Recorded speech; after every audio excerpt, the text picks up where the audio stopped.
Kill la Kill episode 25. We're live, and Elijah is going to be leading us through episode 25. Take it, Elijah. Okay, right. Kill la Kill episode 25. This is the OVA that came out with the 9th volume of the Kill la Kill release in Japan, and I was really looking forward. We had to wait 9 months for it, and I thought it was really great. I mean, let's talk about like that very first scene where it's Sengayama versus Satsuki in like their grudge match from his flashback.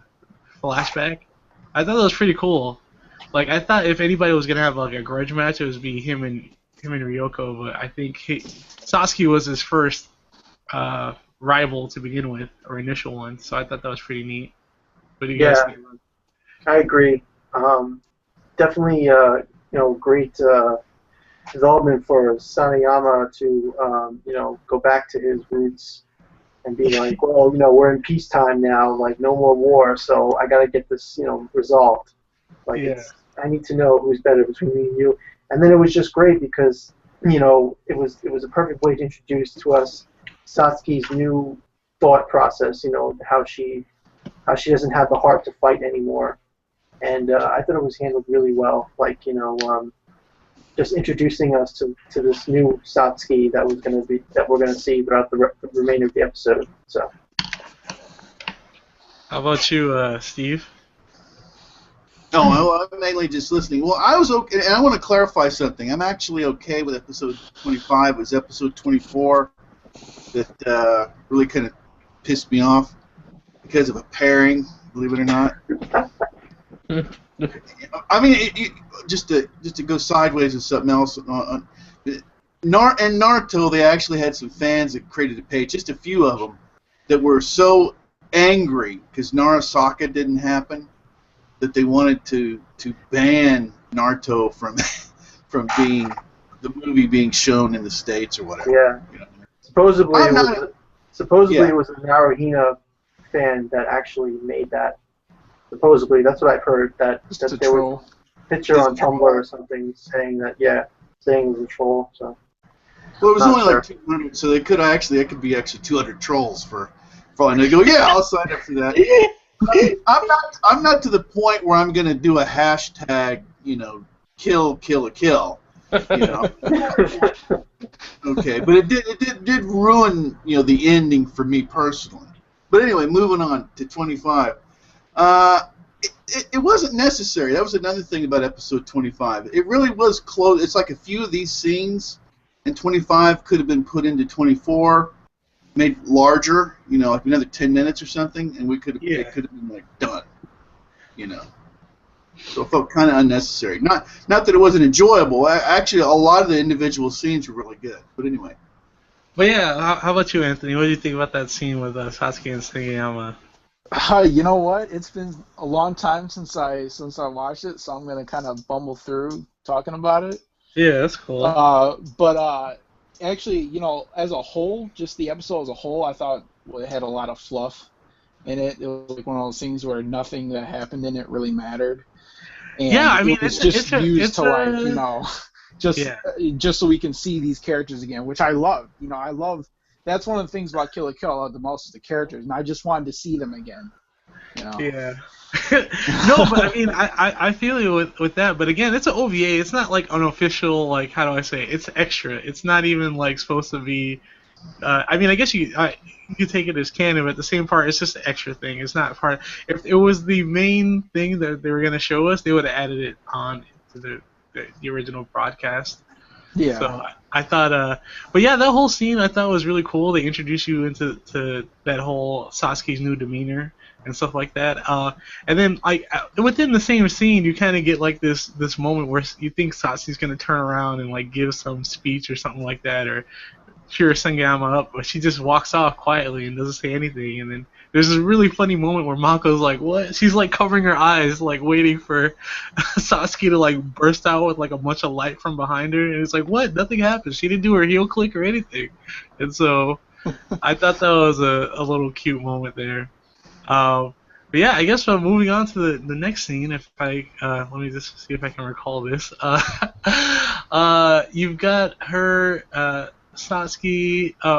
You kind of got the graduation ceremony going on, where they're showing the Elite Four, and well, actually, it's a couple months later. It's a little while later, and you've got the Elite Four, and everybody's like just saying their goodbyes and stuff like that, and you have Satsuki, or a little earlier before that, you have Sasuke and Ryoko talking to one another. Is like, is everything okay? You know. So they're having these casual conversations. I think it's the coolest thing ever. Like, it's just like, wow, they really mature beyond just bickering and fighting and stuff like that. Even though, I mean, they've grown up a little bit within the short time that between the last time we saw them together and stuff like that. What I love is how they have like this sisterly relationship now. Like, yeah. They call each other sis, and like they're kind of affectionate with each other, so it's pretty cool. I like. A lot of ground has been covered, from the first episode till now. When you think about it, just look at where it was in the beginning, and they were just at each other's throats, and now they're just totally different ball game. It's crazy. They're totally cool with one another. And that's the thing. Like Satsuki is like totally repentant that she was like that she was at everybody's throats, and she felt like that she had to do all that in order to fight her mother, but like. When it was all said and done, she felt really guilty about everything that she put them through. Can I just say, I don't want to say this for him, but I just love what they did with Satsuki. Like, they made it, like, it was super mature, you know what I mean? Because, like, it's very hard to, like, just completely change a character like that. Like, usually a character like that, they would just kill off for convenience. It's a lot more compelling when you actually, make the character adapt to a new situation and slightly they didn't change her character, they just changed her circumstances, and so she changed because of it. She didn't stay like super stern and serious the entire time, so like it feels real as opposed to just, killing the character. Like a real development and stuff like that. So well, Elijah, she had character growth, right? I mean, which is all we want in stories. But I can remember in our hangouts, there was at least a couple of hangouts. You're like, she's gonna get killed. I can feel it. She's going. Oh, okay, that was I was scared that she was gonna die, but you were the one who was like, okay, when is Satsuki gonna die? She's gonna die this episode, right? The next episode. So everybody was I was worried, but I'm so glad that they didn't go that route. So. Okay. I especially remember just being like, I was nail biting during like some of those episodes towards the middle. Towards the end, it's like, man, they could just kill her off at any point at this moment, because like, literally, she stopped. She had to shift because she became more of a character about compromise and stuff like that, and that's totally not the character she started out as. So they could totally have killed her off, at any point after like episode 18. But yeah, like so following the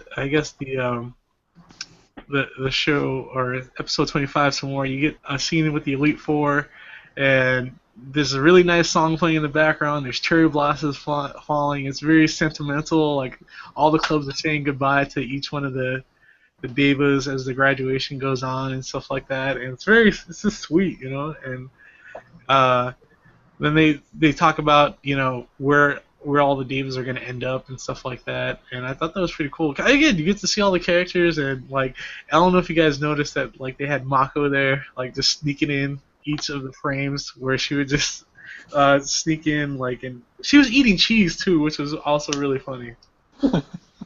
Like, what did you guys think about Mako is awesome. Like, what did you guys think of that moment, right? Like, when they were just like, explaining like what's happening to the Devas and how they're basically all just going their own way, and like they're not like sticking together, which is kind of unrealistic to stick together after high school at the same time, It felt kind of strange, because it was like a totally like sentimental kind of feeling, and you're not used to that in Kill la Kill. You like used to all this mayhem and crazy.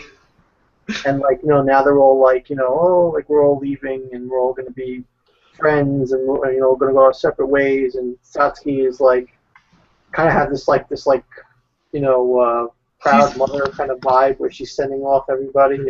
Yeah, I think it's more of she's having a tiny existential crisis, just a little one.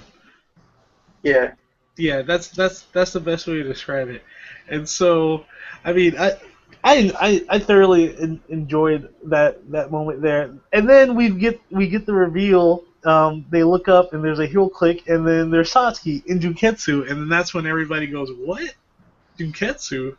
What's going on here? Before they go into Junketsu, it's the entire Elite Four and Satsuki, and Yeah. they're basically just screaming like, "This will never happen! You know, we will never close the school, and like all you imposters or whatever, you know." And then they put on their Goku uniforms in Junketsu when they went to Yeah. fight. Can I just say, I love the sound effects for when they transformed. It sounded like, I'm not sure how you describe it, but it just sounded like electric almost.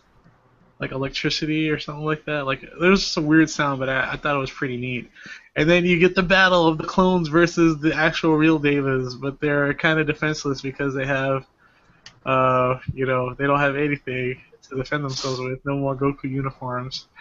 And, oh man, I thought it was, one of my favorite parts is when,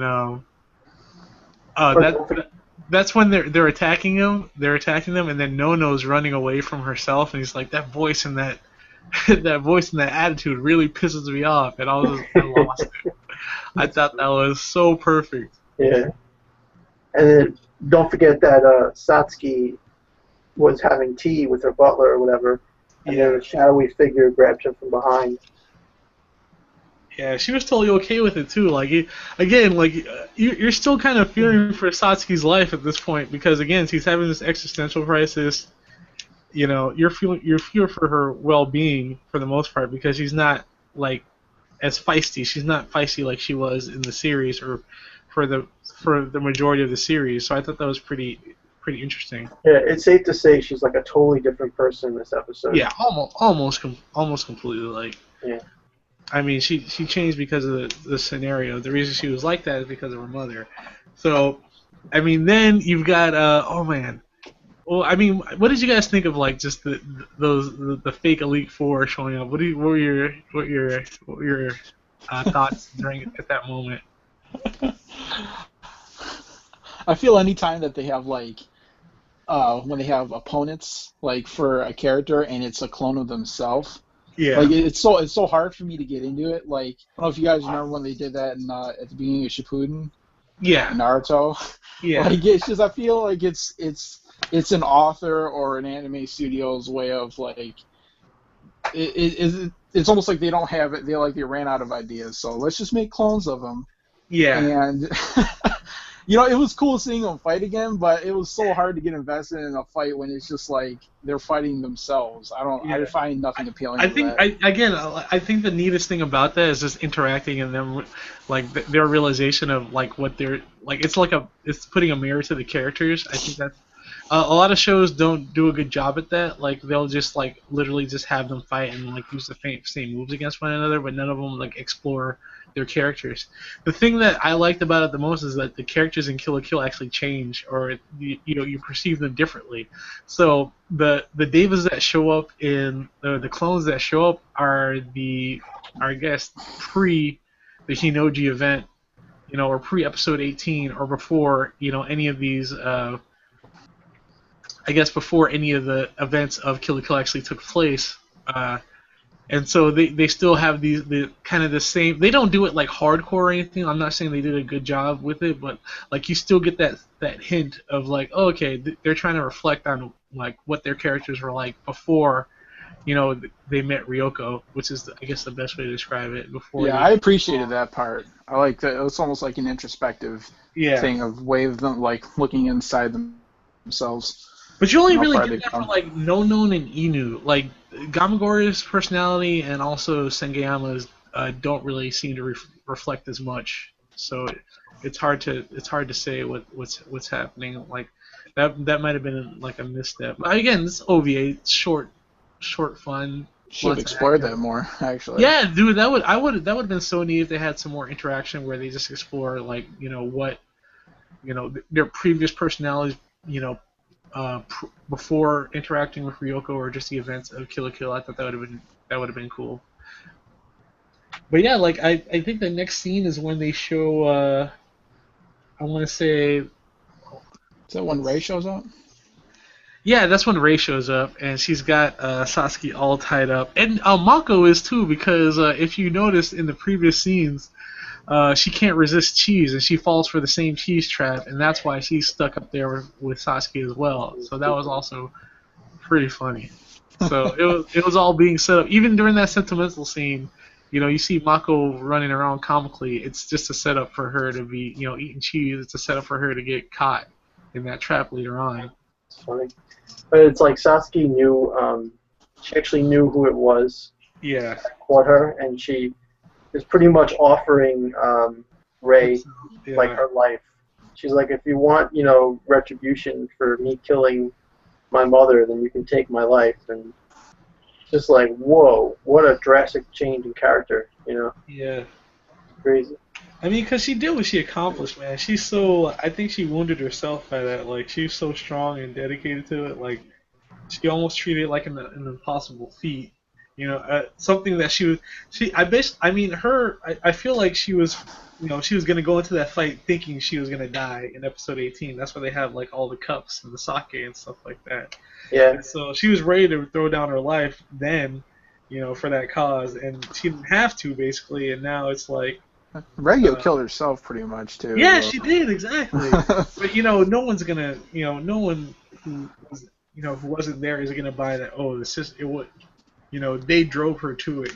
Just like it's a parallel between the Honoji event, because which is another neat thing about the ending of Kill la Kill. Like it jumpstarts from episode 18, but it's basically a parallel of the Honoji event, which is where Oda Nobunaga. There's a coup staged against him by his generals, or his four generals, and they force him to commit suicide by the end of this event. And so that's kind of what happened with Rago. So they follow through with that reference a lot. So I really appreciate that. I would have never got that. Yeah, it's just like it's like a Japanese history like thing, but yeah, like it was so cool. Anyway, I mean that part was cool. Before we move on, Elijah, now what does everybody think about Ray being human? That I had a hard. Yeah. Okay. Ray being human, like just like an actual. Yeah, I talked to Jam Spice about this as well, and she was just like, "Oh wow, typical." She's got to be from because everybody, I think a lot of people are just like, "Well, I thought she was like some type of super life fiber or something like that." Just subservient to Ragyo simply because Ragyo gave her a home and stuff like that. But no, she's actually they show her backstory, and it's still kind of cool because you get to see Ragyo again because she's a crazy character, and even though she's but she didn't participate in any of the Sophic games. You know what I mean? She was always. Oh yeah, that's true. She was like away from all the always. I mean, she was right there and just didn't participate. She wasn't. You're like, wow, she's not human or anything. She's just completely. I mean, and the way Ragyo treated her and the way everything was, it was separate. And the way way she got absorbed into the thing at the end. I'm saying like she used her arms like they were alien or life fiber like. Yeah. Like it never looked like she was human because she was doing all these crazy life fiber things that you thought you wouldn't be able to do just by wearing life fibers. So. I agree actually. Those are all good points. But I mean, I guess the creators just had to make her from a certain African nation, which is. It's not helpful that if you know history of of what it's Rwanda or whatever. If you guys have seen that movie Hotel Rwanda, but that's I've seen it. Yeah, Hutus and Tutsis killing each other. Yeah. Yeah, that's basically what they're referencing to in. And then Ragyo being sympathetic towards somebody. I was like, okay, the whole Ray thing. Well, she wasn't really sympathetic. She was just there because she wanted her as a specimen. Like she's like, wow, your life fiber, synchronization is like pretty high. I'm taking you with me, and then she kills all those soldiers, which is so cool. That scene was so cool. Like when Ragyo shows up and they start playing Blumenkrans. And it's kind of cool too that you like that this whole time the glasses that Ray has worn are actually Ragyo's glasses. Yeah. And so she's kept them the whole time, which is neat. It's another parallel to Evangelion, if anybody has seen that, because Ray holds on to Gendo's glasses. I've only seen the first rebuild movie, so that's so cool. I'm just now making that connection. That's so cool. All right, if you don't mind, Elijah, Michael Gethman, is there anything you want to say so far? Well, I realized while I was listening that since I watched it on Crunchyroll, I didn't get a chance to see episode 25. So I've just been Welcome to being listening. spoiled. Oh, I thought, there was only 24 episodes of this, and then you guys said 25, and then I looked on a different website, and there's 25 episodes. So Crunchyroll screwed me over. Well, to be fair, Crunchyroll only has like the simulcast broadcast, and the episode 25 is only available if you get the ninth volume of the DVD. So Yeah.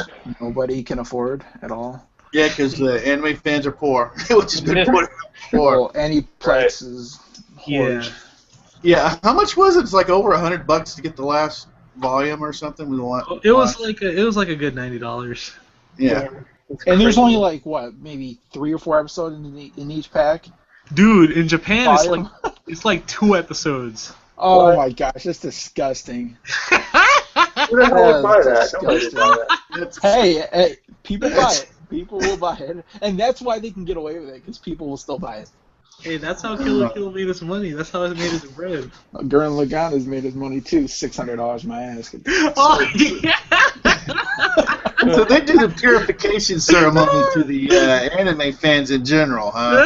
Oh, it's disgusting. It's horrible. They're pulling a Ragyo out of this guy. They Ragyo the hell out of the fans. Get Ragyo. The fan twitching, no! Oh No. man. But yeah, man, you should definitely check it out when you get the chance, though. After it's Oh, been- I will. I'll watch it now that I know there's an episode 25. Yeah. That's just crazy. Yeah.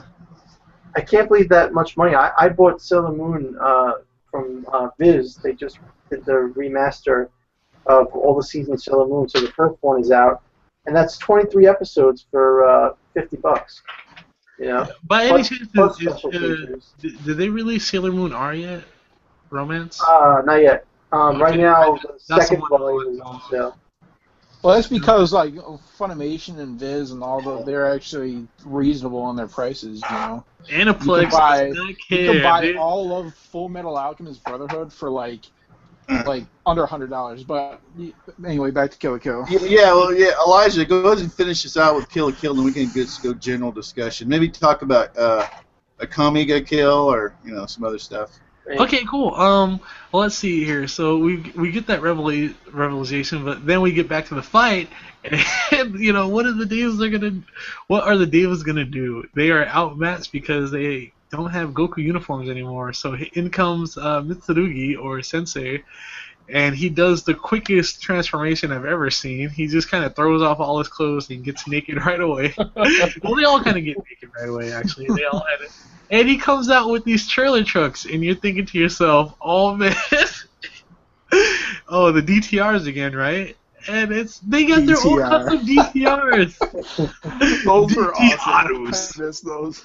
Dotan Boy Robos. And, yeah, they've got their own customized ones, and they didn't have a chance to use them. And, of course, the divs are looking at each other like, wow. I thought I was gonna avoid this. The show's already, they have that look of like, really, we're doing this. This is not what I asked for. I never asked for this. I didn't think it was possible to make a suit that looked that uncool. It's Yeah, just like skillful.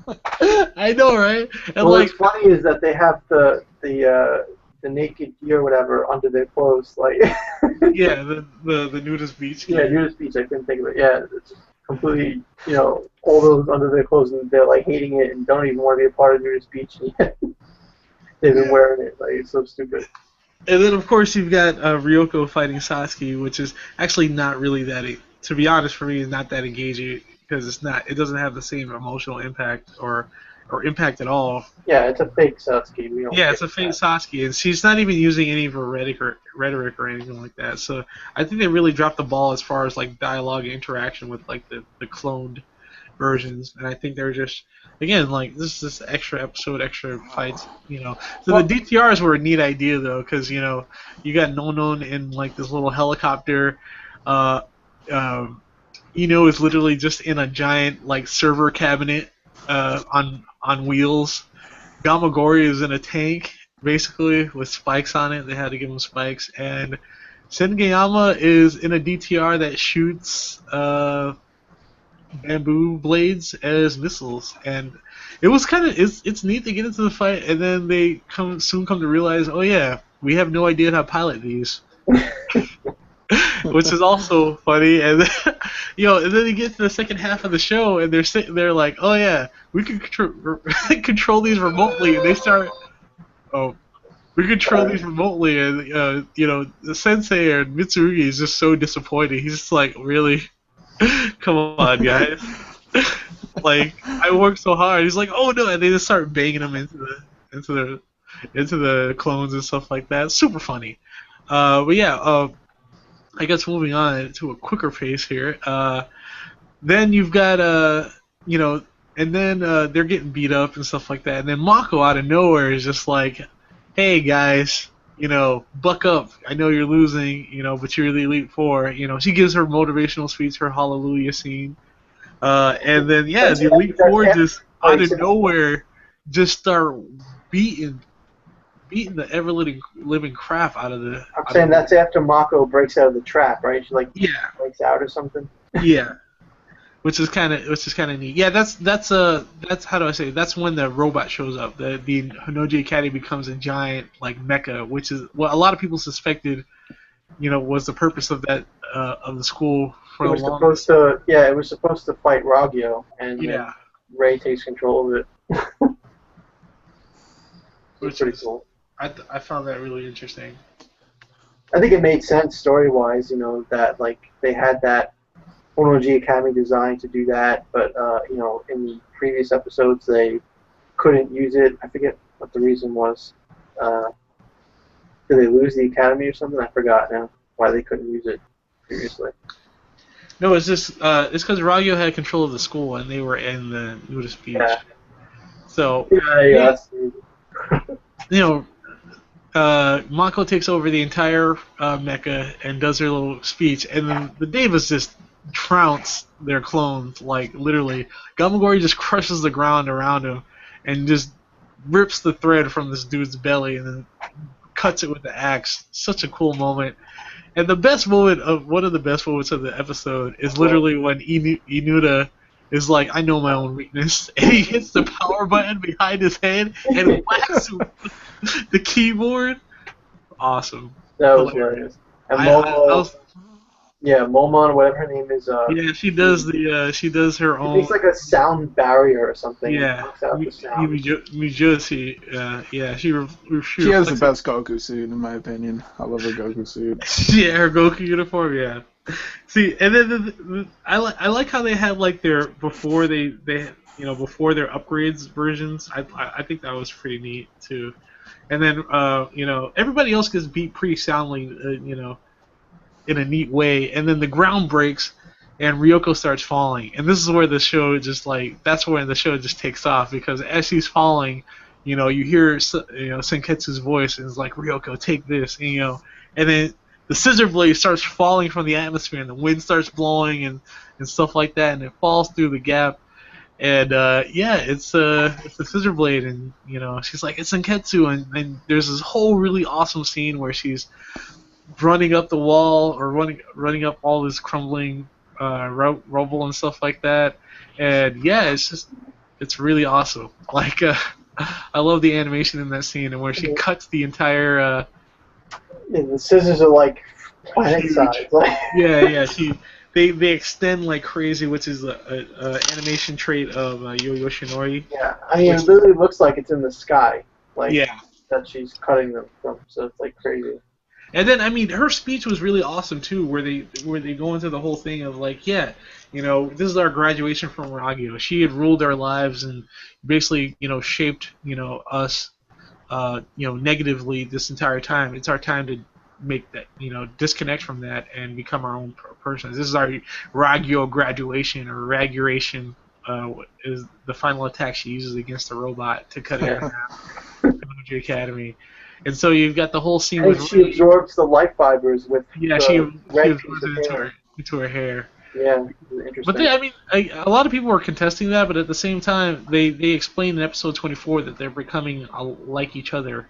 You know, they're neither human nor life fiber. They're both. So they share each other's abilities. So I never thought that was a thing that I never thought it was weird. I just thought it was cool that they did that.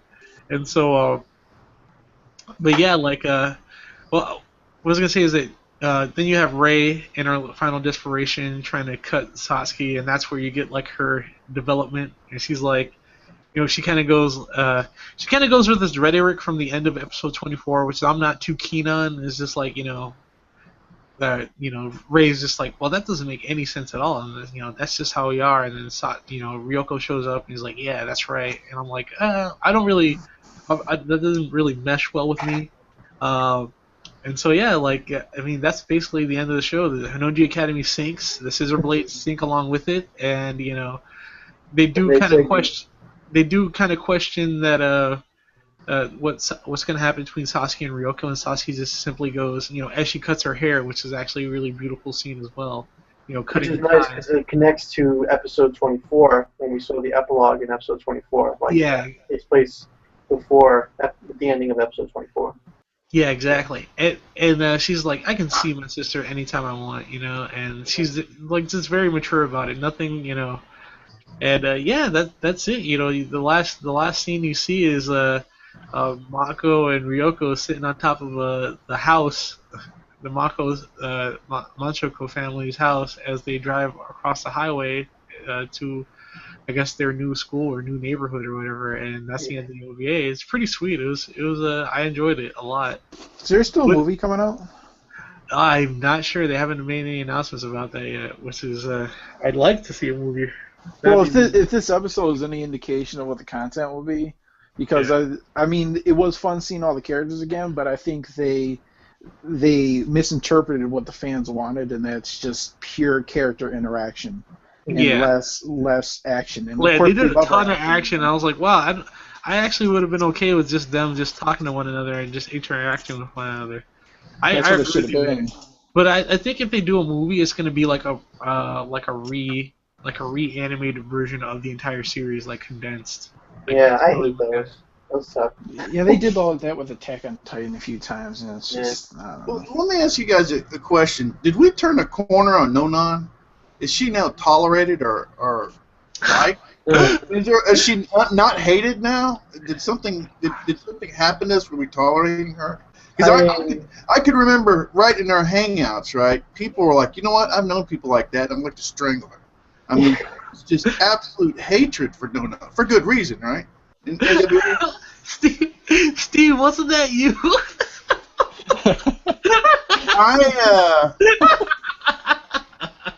Since it is, you know, on video and it is out there. Yeah, I think I participated in that a little bit. I dabbled a little bit in Nonan hatred. I think I did. I wasn't alone though. Yeah, I used to couldn't stand it either. Right.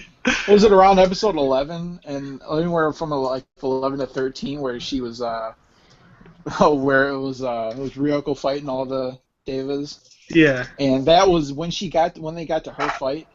It's just that, oh my god, I couldn't stand her. I mean, even though it was a great fight, but I hated her so much. Yeah, it was a lynch mob. It was a lynch mob, not just me, right? I thought her character was fine. Like, she played her role as part of the. It wasn't that I didn't. It wasn't that I didn't like her character. It was one of those things where like you love to hate them. You love them because you hate them. Her character was too close to reality. We've all known Nonons, okay? Hit too close to home. Little brat. Characters I love to hate. I mean, I didn't really hate Nui. I was just like, Nui, like it was just like, you rascal, you know. Nui was the worst. Nui was so just like. She was so devious and whenever I saw Nui on screen, I smiled, but at the same time I was like, "Oh no, it's Nui!" You know, like it was kind of like watching a wrestling match when like the rival wrestler shows up with like a chair or something like that out of nowhere. You're just like, out of nowhere, you know, it's Nui. How many times did we get freaked out in the show with Nui?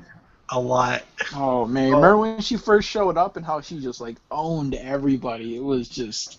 this little girl that she's got a Yeah. little umbrella and a pink dress and pigtails. How about when she kidnapped Sasuke in the helicopter and she's just like, I go wherever I want. I do what I want. The reaction of everybody when we heard her voice in the helicopter. Yeah. She's like almost like the Joker almost. It's Yeah, just- she had she did this. It was Sasuke. When she was like bleeding. She was like sounding like Sasuke for a second, where she was like mocking her. Was that what it was, or was it Ragyu? no, She it, was it mocking was somebody. yeah. I said, remember she I was really bleeding. like her. She just was like, she had Ray on the wall, and she was gushing blood right in Ray's face. My favorite moment though with Nui, man, is when she's fighting the Elite Four. That was a cute moment where she fights Sangayama and Sangayama gets kind of like his revenge right off the bat. Like, she has that whole little rhetoric about female underwear and stuff like that, and then Sangayama turns around and is like, she's like, oh, you think you're gonna? I mean, I guess that's one of my favorite scenes for Sangayama, to be honest, where he's just like, oh, you think a little wardrobe change is gonna make a difference? And he's like, yeah, and he teleports behind her and hits her with that attack. His arms just disappeared. Such a cool moment. Great episode. The reveal that she was the killer, Oh, yeah. of the father, that is one of the top moments. And that smile, that cute little girl smile, Oh yeah, when I stuck the scissor in your father kind of deal. It was, like I said, I actually saw a guy in a live reaction Yeah. watching it, and he jumped up and started walking around and threw a chair. It was overload, wasn't it? It was like, oh my god. Yeah. Unbelievable. You guys want to see some good live reactions? Go watch King of Lightning's live reactions for some of those episodes. They were comedy gold. Comedy Really? gold. Really good. I was even watching him back then.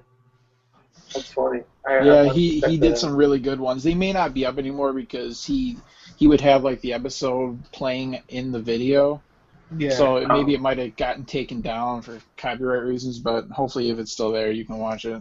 There was one that he did it was actually like 30-some minutes long. He watched it and I watched it 3 times in a row. It was probably for 18. 18 at the end, where Ragyo's just like, where she pulls Ryoko's like heart out of her chest. He's just sitting there with his mouth open, just like staring at the screen for like 5 minutes after it ends. Like, in every couple seconds, he'd be like, "What the fuck?" And he would just be staring there, and his eyes are just wide open. He just has nothing to say. It was that shocking. Thank you. It's really good stuff. I would ask you guys, I wish I would have done some live reactions too, man. have you guys ever seen a series that had more what the fuck moments? That's why I love it too. It had Yeah. so many of those. That's what made it so entertaining to watch. I just like the characters and the settings, and like it was very bombastic and over the top. I really enjoyed it for that. It's hard to keep it like in your mind that this is set in the real world. Yeah. What was it, in Germany where they were? Or no, No. it wasn't. No, they mentioned Germany. In the Yeah, beginning, Germany is like, the first thing they first mentioned in the first episode. They're talking about a reference to World War It's in One. Japan, yeah. But Yeah. it's so easy to forget that, hey, this is set on Earth and with the real countries, and Yeah. you know. What did you guys think of Nui? Not Nui. Of Ray, like ending up getting redeemed. And Oh yeah, where joining- they? I mean, it's It was basically like- like she's the reason, like for episode 25 existing for the most part, or for the battles in episode 25. I thought there could have been more to her character. To be honest, I thought, like, I feel like even though like that episode she was the main antagonist, it was still kind of weak. You know what I mean? Like the best part of Ray's whole thing is her origin story or her relationship with Ragyo. Right. So in the end, it was still, for me, it was kind of weak. I feel it is cute to see at the end that Ray is tagging along with Satsuki now, and like even Satsuki's like, she's with me, and everybody's just like, okay, even though she caused all this mess, we're gonna accept what Satsuki says no matter what. I still like that. I like that aspect of it. I thought that was pretty cute, where it's just like, oh yeah, Satsuki's still in charge, even if she has, she's waned in Yeah. her intensity. It was a nice symbolism with the glasses breaking and like her kind of like putting the past behind her, moving on with her life. Kind of like her humanity coming out for the first time, in all these Yeah. years.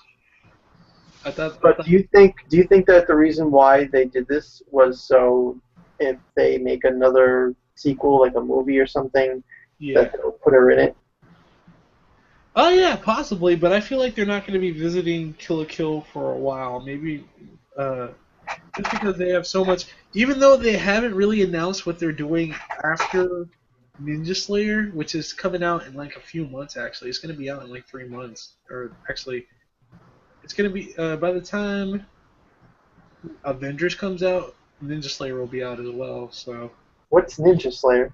I don't know. Whoa, before we start moving on to other stuff, let's make sure we stay at Kill la Kill, because otherwise we're going to branch out all over the place. Yeah.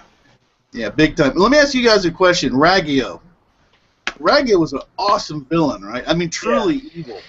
Yeah, she was great. One of the best villains. Dumped And she went out like a Ryuko boss. because she was a lab failure, experiment failure. Dumped her in the trash. That was one of the most shocking moments of the whole show. Like, she just dumps her kid. I was like, wow. Wow. Dumpster Baby Ryoko. I was like, wow. Literally, I was watching the live stream. I was just sitting there like, Ryoko's the dumpster baby. She's the dumpster baby. Oh jeez. And that's what made the father snap, right? Watching her dump her daughter, his daughter, right in front of him, like, oh, failed lab experiment. Bye bye.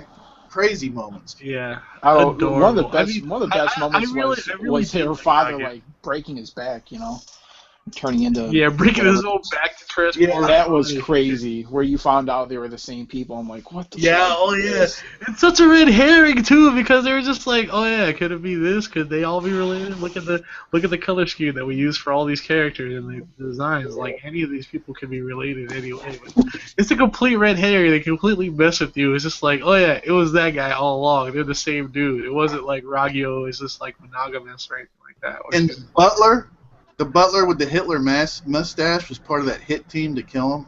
Oh yeah. That was kind of despicable. But I don't know, man. I still really liked Ragyo. Like, she's a character I really enjoyed seeing and stuff like that. So I thought that was really, again, like, the show had wonderful characters, and I thought it was, really entertaining. So She stayed true to her character till the end. Yeah. But she refused to be talked no jutsu at the end. Yeah. It was just like one of those things where she was gonna go. I'm not gonna hear any of that, with her ideology intact. Yeah. One of the few pure villains. Literally crushed her heart in her own hand. Yeah. That's how she ended her life. That was cool. Like, everybody pretty much shades except for her and Nui. Like, everybody went through a metamorphosis. But I didn't want her to change though. If she would exactly, definitely if not. she would have, I would have been very disappointed. If she, her being a constant kind of is what moved the series further and further on. Like, because, by the end you think, well, initially, I just love how it's just like initially, okay, Satsuki's the antagonist. The Elite Four, they're the sub antagonists and stuff like that. But you move further and further along, and you realize, oh, it's Ragyo, and the Davids are going to help out in fighting Ragyo, which is such an awesome payoff, man. The show has so much payoff in it, so many payoffs in it, and I adore it. I don't know. I thought it was such a step back though when they had the whole thing right at the end with not Ragyo, Ryoko. Ryoko kind of having a relapse, or not even a relapse, just Yeah, kind of like a. The depression killed me. I could not stand that. I'm like, this is wasted time. Mhm. We were wasting time with this. Because we already had that. Kinketsu on. Yeah, Yeah. exactly. That's why they definitely shouldn't have gone back to that. Whatever. I thought it was fun, man. I love their whole again, like, I think it was more of a setup for Ryoko versus Satsuki in uniform swapped. I think that's the creator's intention, is like, how can we get this to happen? Oh, we got to change Ryoko. We got to brainwash Ryoko. No problem. I did like That how was she put Senketsu back on, and he starts crying. He's like, "Oh, stop crying! You were all warm and comfy. Now you're all soggy and nasty." Because he's all crying and stuff. Yeah. But I mean, like, when she gets possessed or whatever, like, that was so crazy because he like turns like lesbo, starts kissing the mother. And, When she kissed Louis, I lost it. I was like, yo. A lot of people didn't like that. I specifically I may be wrong, but I remember Steve, you not liking it a lot. Hold on, that's a segue to let me in. Okay, now I'll take the segue, putting me in here. Okay, this is, and I'm pretty sure if you go back and watch the video, this is what I said. What they did there, the writing part of this was great. Having to watch it made me want to vomit in my own mouth. literally, and like I said, I'm like, this is great writing.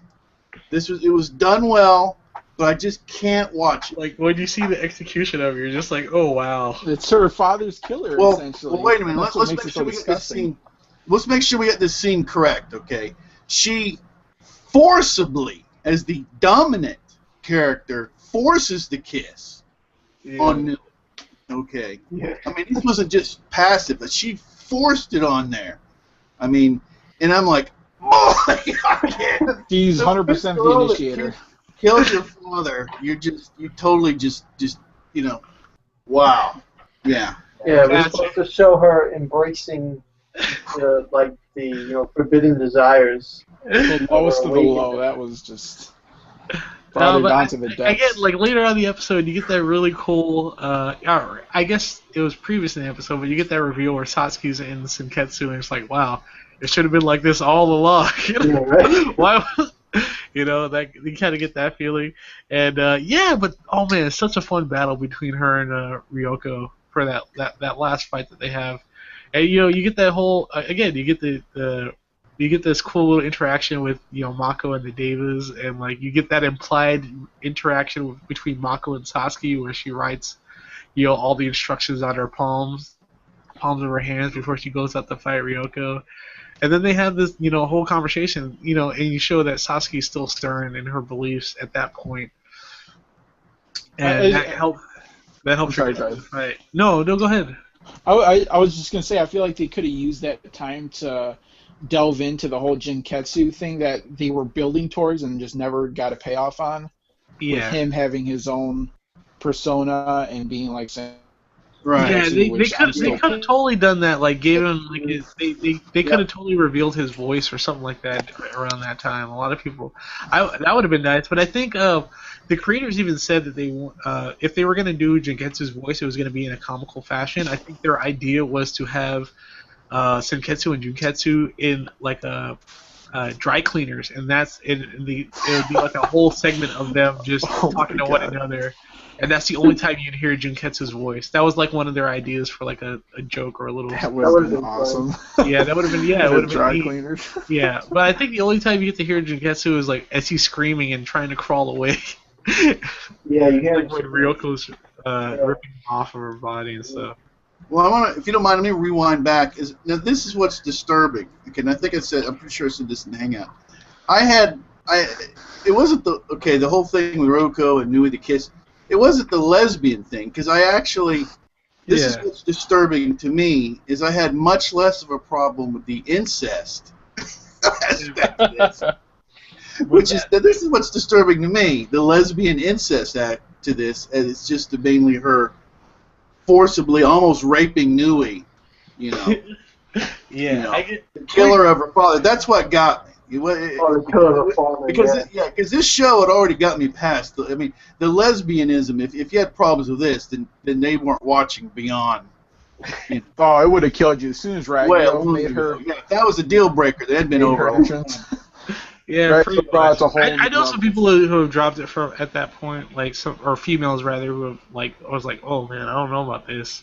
Episode, I think it's episode 16.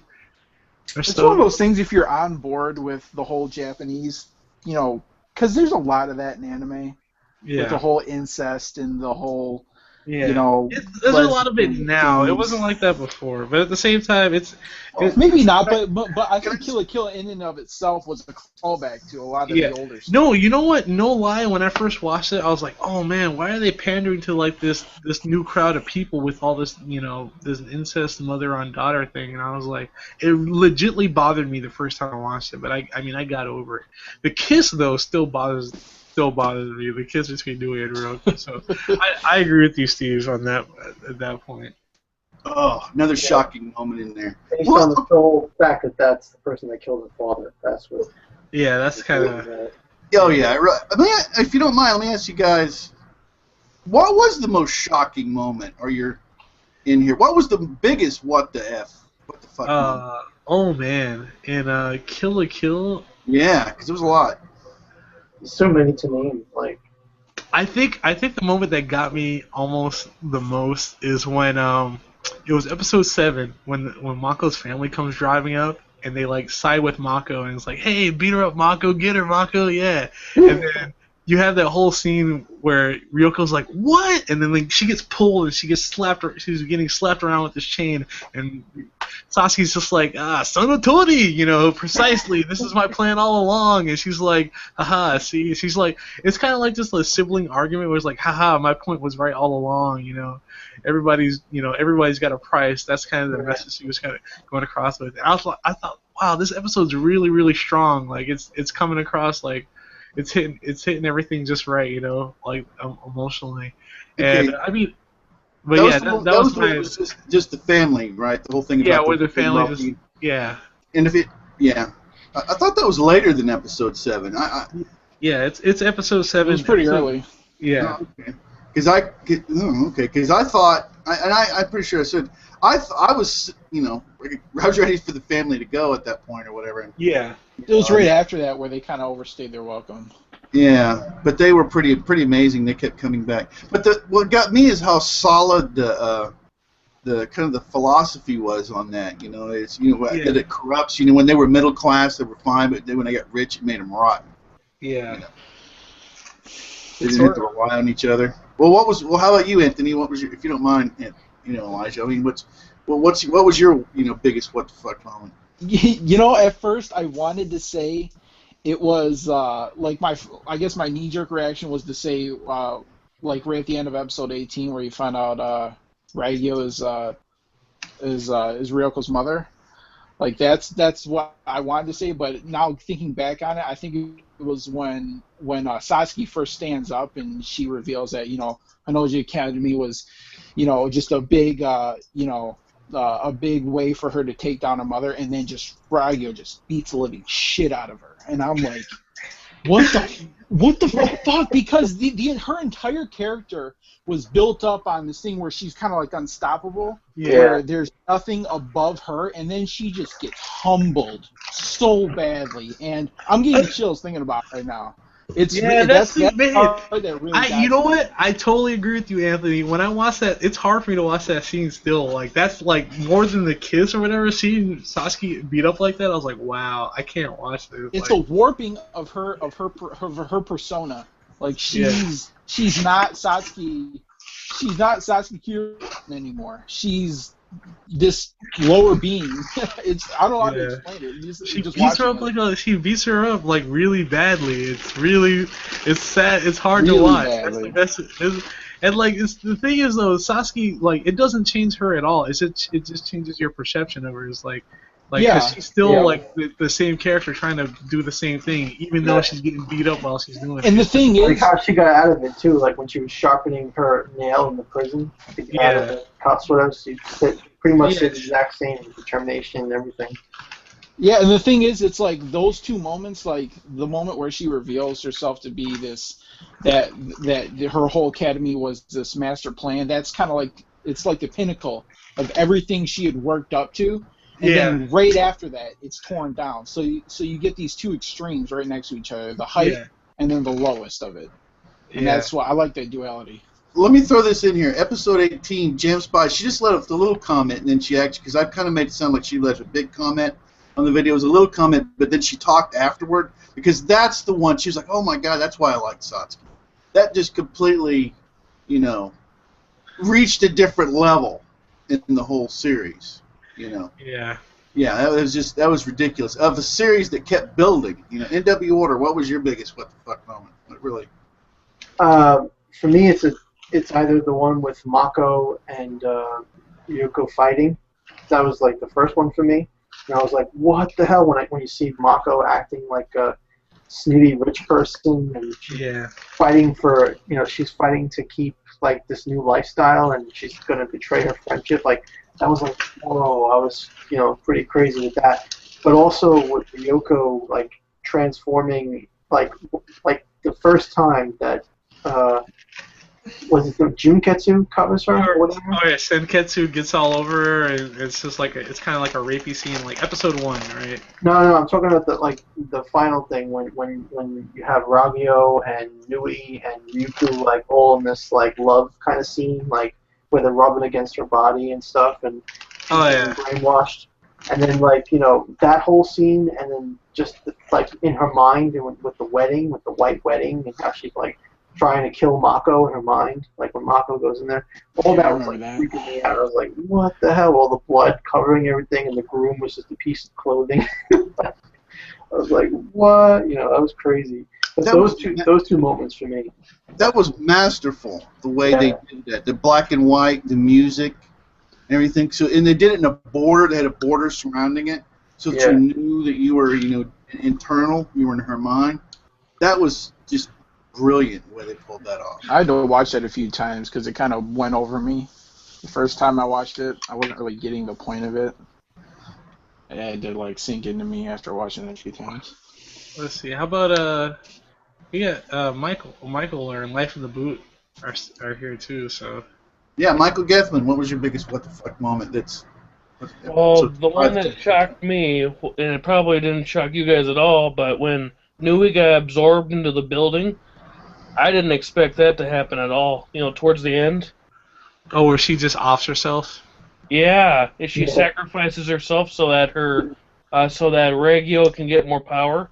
I didn't see that coming either, to be honest. Like I was like, whoa. Everybody else, like even all the characters in the show, were just like, what?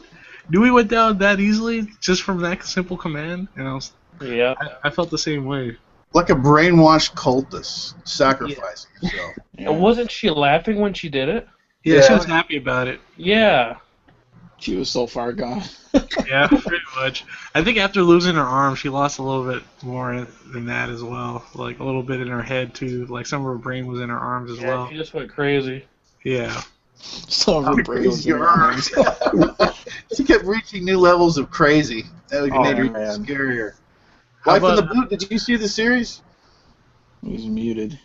Yeah, I know he's muted, but Life of the Boot. You there? Did you see the series? Oh, yeah, he hasn't watched it. I think he's just here observing. Hanging out. Okay. Yeah. This is hanging Another out. good one was another good one with Nui was when she takes the place of she pretends to be a boy. Oh yeah, that was an awesome moment where she just like, where it's just like she was that boy, that I guess that pseudo love interest that whole time from the newspaper club. I Yeah. thought that was hilarious. Like, what the frick? Like, I can't believe, who the hell is this? And she's got and the people that were, bullying him were just her puppets. He died. Life in the Boots retired. It's because Naruto's over. He's done. I see where he's coming from, man. Trust me.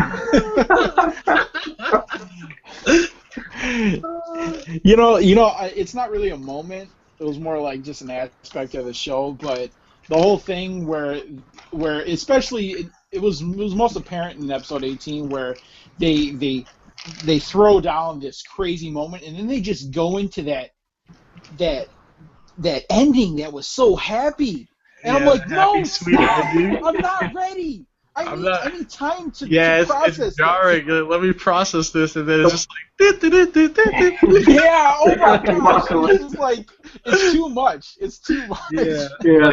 It would go from like super over the top excitement, like hype and stuff like that. And It's then, like, speaking of that ending, where that one episode where Nui like interrupts yeah, it, Nui I'm shows like, up. Oh my god, that's a great moment where she interrupts. That's the only one you can find on YouTube. Like, if you try to find it on YouTube, it's the only one you can find that's on there that's not taken down by copyright. This is the one where she like interrupts it.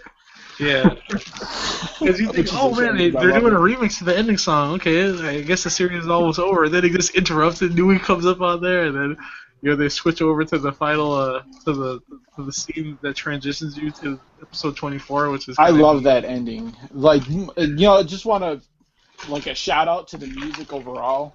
Yeah. Oh Like, yeah. just Music everything is great. about it. Oh my gosh, like Ragyo's theme. I start to the B. I don't know what it's called, but it's awesome. Yeah. It's just such it's just like this theme where you hear it and you know it's Ragyo right off the bat. Yeah. And they had so many different versions of it throughout the show. I gotta say too, "Don't Lose Your Way" just sounds like it fits with the plot so well. I lost your way all It was the one of time. those times where it came on and you were just like shouting for victory because it's I'm always going to remember that hangout that you were Get having you a pumped. hard time, Anthony, getting into. And I know exactly. We were Yeah. like, you were being serenaded. Don't lose. Don't Lose Your Way.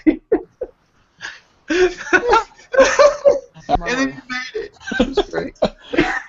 And it's the funny music you is mention like that a because I was watching the hangout as he was saying that, and it kind of, I'm like, oh my gosh, I got to get in this hangout. It literally gave me hope. It gave me hope. And I remember it was Elijah who said that. I'm not joking. He was like, don't lose your way. And I'm like, oh, I got to get in. but no, I mean, man. I was singing it it. was great. It accentuated the characters. It made the characters stronger. More than just simple archetypes. It developed the. I would say the music was part of the characters because each character had their own individual song or little theme to go along with them, and you don't get that super often in Japanese animation. I guess it's typical for maybe for like a shonen show for I guess you would say maybe like Naruto, but like in general you don't really get characters don't get their own themes, so.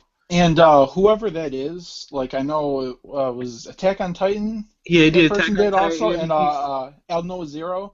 Yeah. And you could, when I was watching El Noah Zero, I'm listening to the music and I could hear it that it was the same person, and whoever that is it's Hideyuki Sawano. Well, since you guys are have a vast anime knowledge here, as far as music, Kill la Kill was about as good as it gets, right? Yeah. Oh yeah. As far as the music being part of the show, yeah, definitely. It fits the show and it fits its characters like a glove, exactly. A lot of people will argue oh well, other shows have better music or other shows by that composer, but I don't think any other music or score would fit Kill la Kill more than what was created there. I feel like all his other shows don't really make character. He didn't make character centric songs. It was just overarching songs to cover the entire series. It wasn't anyway, going into detail, but yeah, well, no, you're doing good. I mean, the Nui thing, it's all sweet and innocent, and then it gets crazy. Yeah, it gets really dark, and it gets this really heavy electric guitar later on and stuff like that. It's really awesome. You know what's funny though? The theme song that sticks in my mind the most though is Takarada's theme though. I don't know why, but I keep when I'm at work, I'll just slap the beat out on my desk or something like that, or on the counter. I don't know why. It's who? Takarada, the guy from Osaka, the guy with all the gold money. teeth. Yeah. Yeah, with the gold teeth. Oh yeah. Yeah, his. I I almost forgot about that guy. Yeah. Yeah, I mean, I always the same thing, but I can't forget about his theme. Man. I love all the characters' themes though, man. Just it made the show a lot better, It's one of those things I want to own the soundtrack. Oh yeah, definitely. I think if you get a limited edition of Volume 1, it comes with the soundtrack, if I'm not mistaken. Really? So that's Anaplay. I think it's $60, and you get 4. If it comes with the soundtrack, that may not be a bad investment. Yeah, it might not be a bad deal at all. You should double check that though, because I'm I'll sure. look into that. But yeah, I'm making plans to get all the Kill la Kill sooner or later. I'm as much as I've preached against it, I may break my own. They got me. Yeah, Aniplex has got me. Once they group it all together, I may just buy it just because I love it so much, Yeah. It's a great. Can I just say it's a great show to share with people, and a really great show to get people back into anime, because I know I have a lot of friends who are just I'm done with this. They always do the same things. It's the same formula. Nothing. It doesn't excite me anymore. And literally, I went a little crazy. I'll be honest, and I was like, "Oh man, you guys gotta watch Kill la Kill. You gotta do it.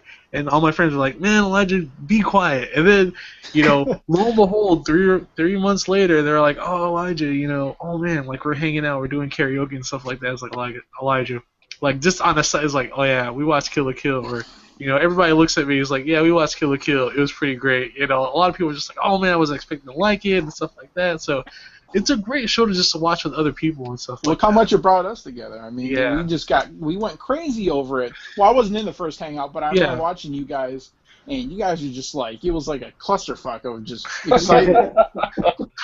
We're just like, oh Guys my are god, just bursting at the we're seams, like you know? the best way to describe it is like we're like little kids, like, oh my god, did you see that? Oh, It's wow. like you guys were all like when you step on the very end of a toothpaste thing, and then the cap blows off. You guys. We blew the roof off. Yeah, exactly.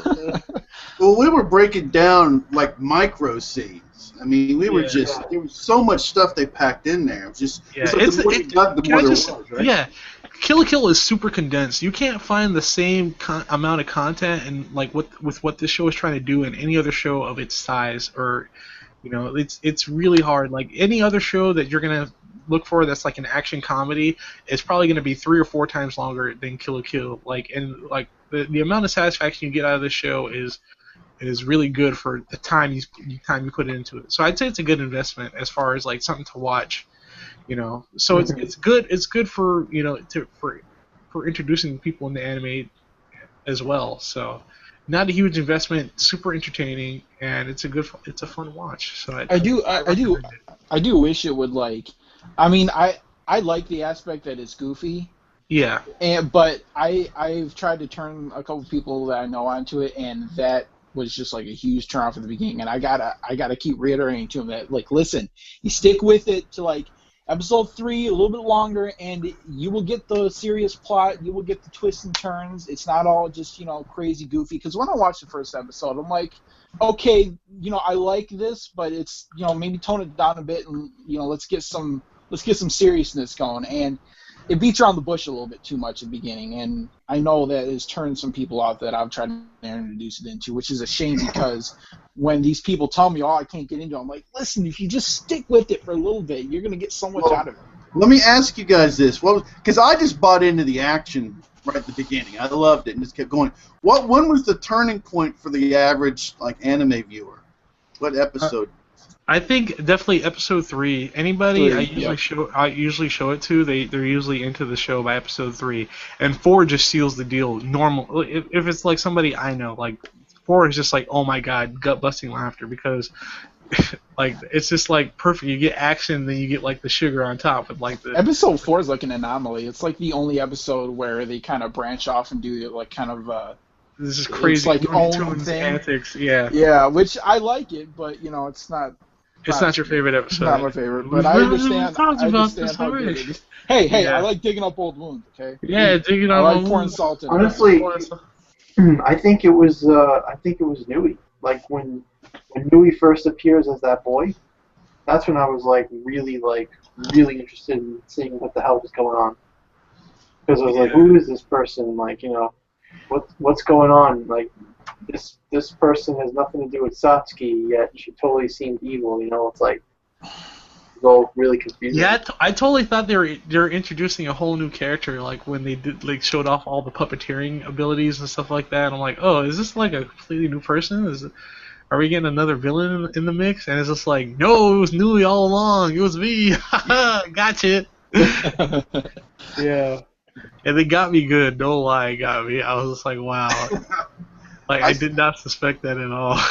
I still remember Nui watching the fight and that little parasail and that little cute thing. Oh, they're having a little battle or whatever. So cute, And we're all like, oh, wow, who's this cute little girl? And of course, I'm like, wow, if we'd had any idea, we would have just ran as soon as you saw her. We'd just run wherever you're at, run, duck and cover, hide, make no sound. Nui's there because she's a freaking... Yeah. But for the average anime watcher, I would definitely say episode 3, just because it's just like, you get that collision of Ryoko and Satsuki for the first time, and then there's just an explosion, and all the students go flying all over the place, and like they get sucked back in by the vacuum of the explosion. It's so fun and so like comical and hilarious, and then you get Satsuki's rhetoric, and then it's like the perfect amount of like it's everything you need to know about what Kill la Kill is. And so, well, maybe you guys know this better. I didn't know till the series was over but there was a fair amount of reviewers that did not like this series.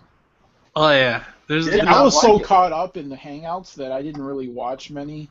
Like the Yeah. only person who was reviewing it that I knew of was of course King of Lightning, and he was all over it, So Yeah.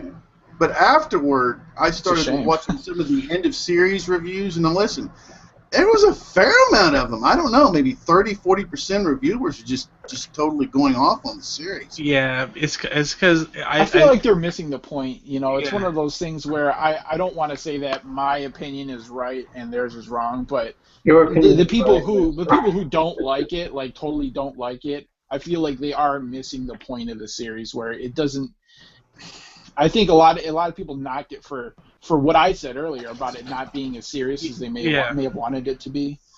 But it's funny because I mean, like I've seen them, like I was all over all the reviews and stuff like that, and like the negative reviews, and I was like, wow, this is disturbing. But the thing is, that it's kind of a contrarian view. Like some of these reviewers are like people that were expecting something like a Tengen Toppa Gurren Lagann like sequel, and it's totally not that, even though it's by the same director. And then there's the other angle where it's like, oh, why isn't this a serious show? Why is it so silly? It doesn't know whether it wants to be silly or not, or silly or serious. And then It's a very polarizing show. I wouldn't even say Kill la Kill is a serious show, because like where are the serious moments are overshadowed almost completely by like the fun comedic lighthearted action moments. Like that's basically what the show is just a fun ride.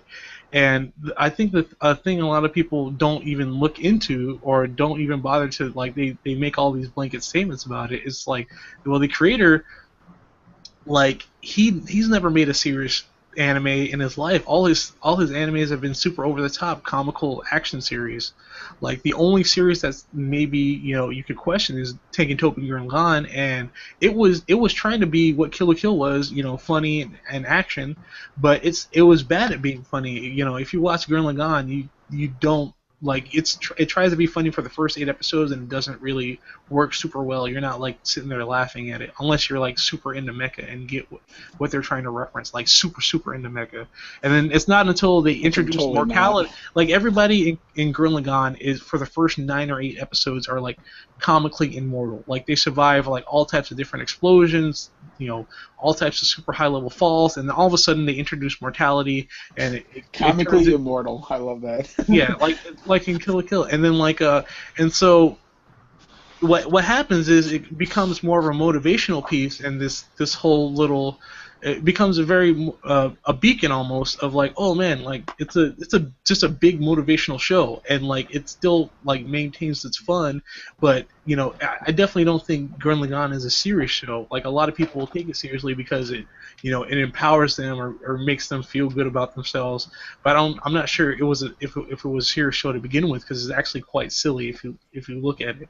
So I think them trying to compare it to Gurren Lagann, they wanted a motivational piece or something that was going to be motivating them. That's why people are like, oh, well, Kill la Kill has bad writing, blah, blah, blah, because they didn't, it didn't motivate me. It didn't pump me up to, get up in the morning. But I feel like it accomplished what it did better than Tengen Toppa Gurren Lagann. And I think I mentioned this before, like, it's got better characters, and it's way more entertaining. I laughed way more watching Kill la Kill than I did with Tengen Toppa Gurren Lagann. Like, even though I really like Gurren Lagann as well, and I found it super entertaining. I think that's a lot of points of where the contention comes from for people who like dislike Kill la Kill. That, and you could just go with the option that there are being contrarians, and they're like, oh, I don't like the popularity of the show, and like, oh, like it's different, and it's different from what I'm used to in anime because it's not serious and it's not full of death and tragedy, so it must not be good. Let me add 2 things in here. So I can understand those. So they're thinking, oh, it's going to be more Gurren Lagann. I mean, they're anticipating it. They can, what I mean? It's sort of like you want a certain dish, yeah, something, and you're just anticipating it, and they serve you something else. It may be done great, but it's not what you wanted. Yeah, exactly. Right? So a lot of people I like that angle, but right. But let me throw something else on here. You take out. Talk about the comedy, which was amazing in the series, but if you take Mako and her family out, Kill la Kill's not very funny. loses Except much for of its some- spirit, you know. Yeah, most of it. Now the Elite Four, there's humor in that. Yeah. But I mean, most But- of the humor Yeah, but the humor for the Elite Four, like your Elite Four don't really come alive as their characters until they actually interact with Mako. If you notice, like during that whole the tournament arc, like they're still kind of funny and they interact on their own. But when they interact with Mako, that's when it kind of takes off in her family, especially Gamagori.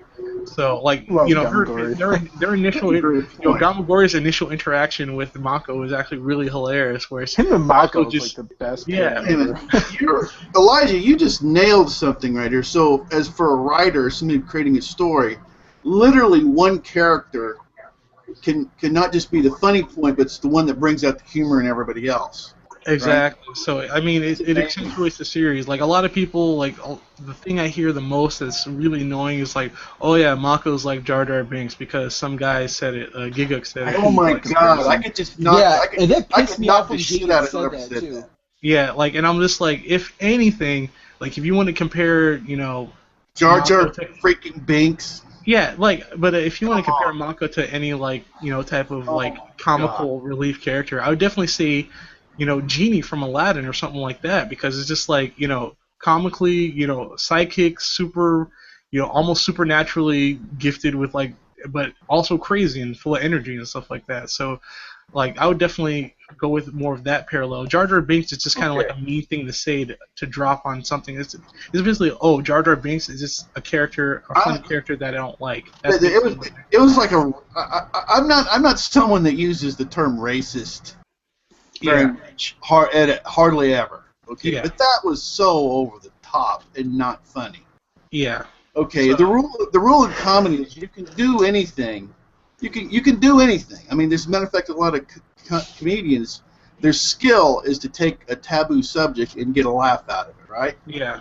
That Jar Jar Binks was not funny to anybody. Yeah, I know, and then that's what people are trying to say. It's like, well, Mako isn't funny. I'm like, well, that's not. That's yeah. So I think that, you know, it's kind of extreme, and people just, you know, I think people are just trying to make blatant statements because they didn't like the show for what it was doing. So you know, again, like the negative reviews for Kill la Kill are largely dismissive because no one, like anybody with like common sense, sees what the show is trying to do. If they're clouded by anything else, they probably just were very hasty about what they saw, or just like very dismissive. Like it was just it's just kind of strange, especially if you're somebody who knows about anime. If you know anything about anime, you know that, you know, or if you've been watching anime for a while, you know that Kill la Kill is like just, you know, chock full of stuff, you know, to appreciate. So I feel like, you know, negative views towards it are from people who don't, you know, have that much experience. You know what I mean? Well, let's be honest. I think we've done a pretty decent. I mean, now we're pretty much drank the Kool-Aid as far as being fans, but even at that, we're critical. I mean, look at how we broke down episode 25. I mean, if there's things we like, we say it. So Yeah, I don't think we're blind to its errors, you know. Yeah, exactly. I'm not saying that. I'm not saying that either. But at the same time, it's just you know, again, We all love it. I'm despite itself. referring to the negative aspects of people who point out, oh, Kill la Kill is bad, or we shouldn't watch it, blah blah blah. I think like anybody with any amount of common sense is like would know, or just any type of like critical thinking would see that, you know, there's something to the show. Like, you know, if you look at any reviewer, you know, a smart reviewer would actually, you know, look at the show and be like, oh, okay, that's actually pretty clever, that's neat. Or anybody with any knowledge of anime is going to see, you know, like any professional site. If you go to like, you know, Anime News Network, it's gotten great reviews from them because, again, those guys are veterans. They've been watching anime for like for decades and decades, you know, several decades. So they know what they're looking at and they know what they're seeing. But, you know, there's this whole new generation of people who are on YouTube and stuff like that and make reviews, and it's kind of...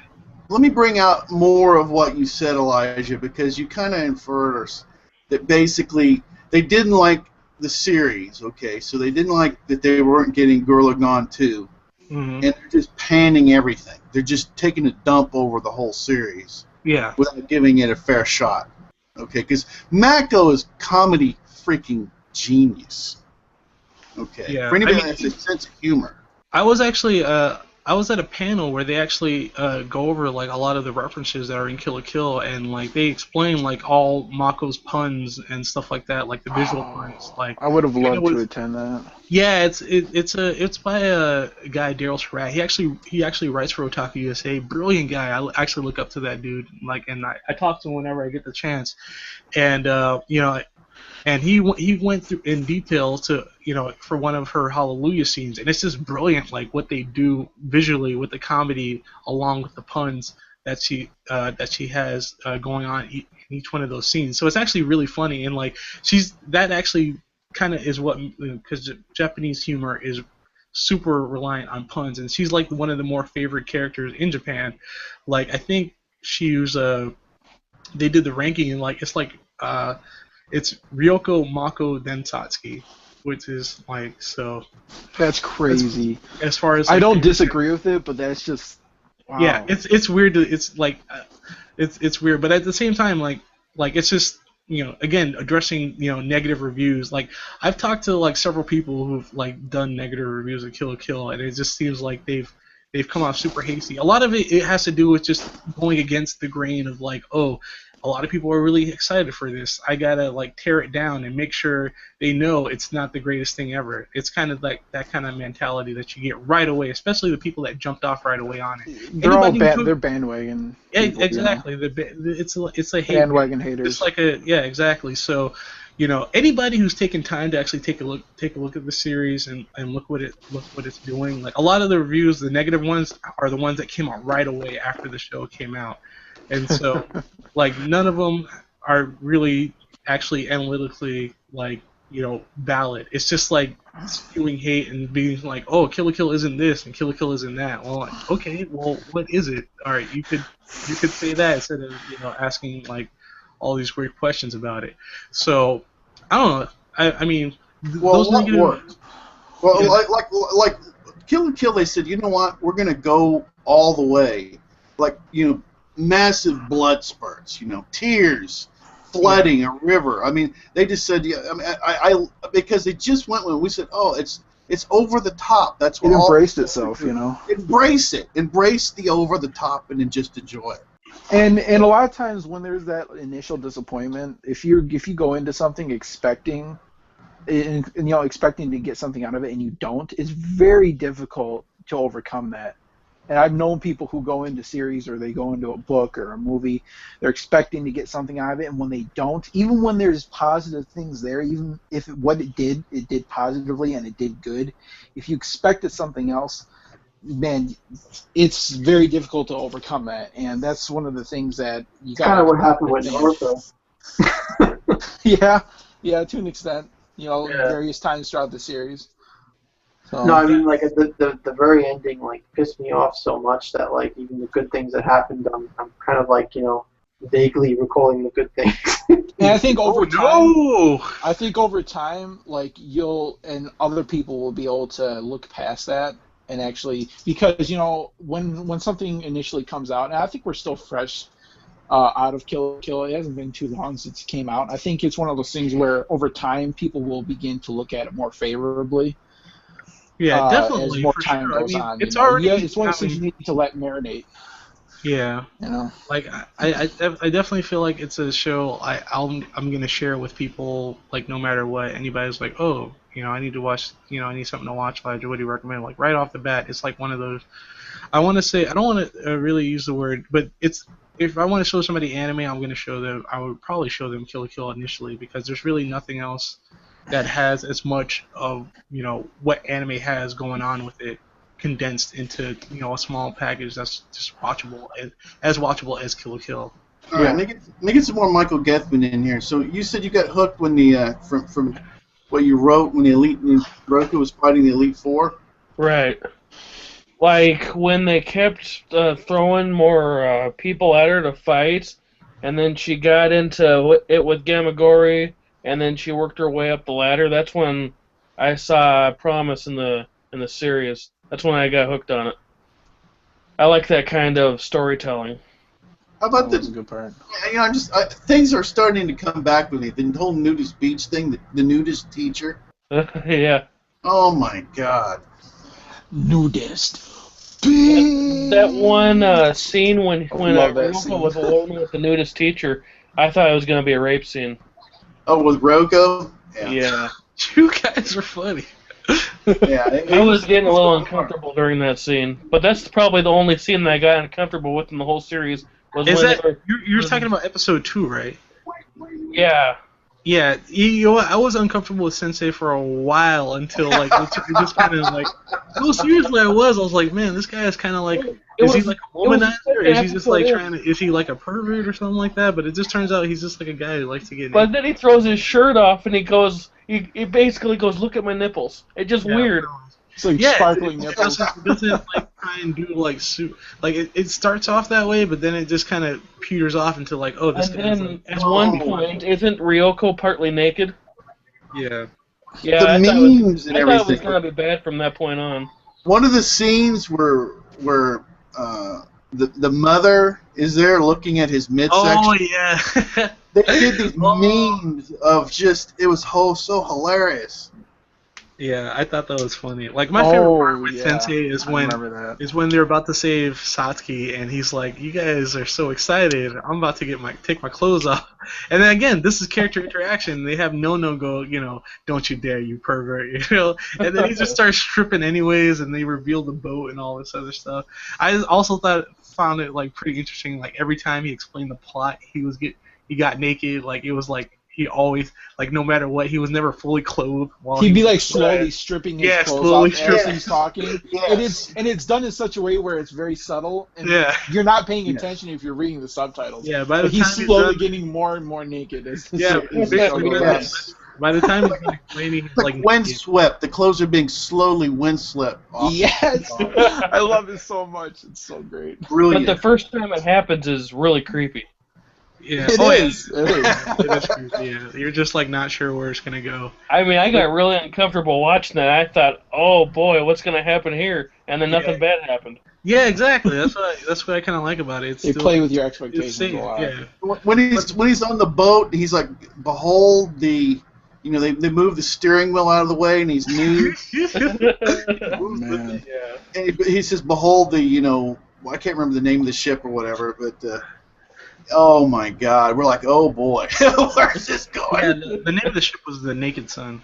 The Naked Sun. Here we Well, go. at least they were on a boat where where people could escape, but they were in a closed off room in number 2, and I just thought this ain't gonna be good. Yeah.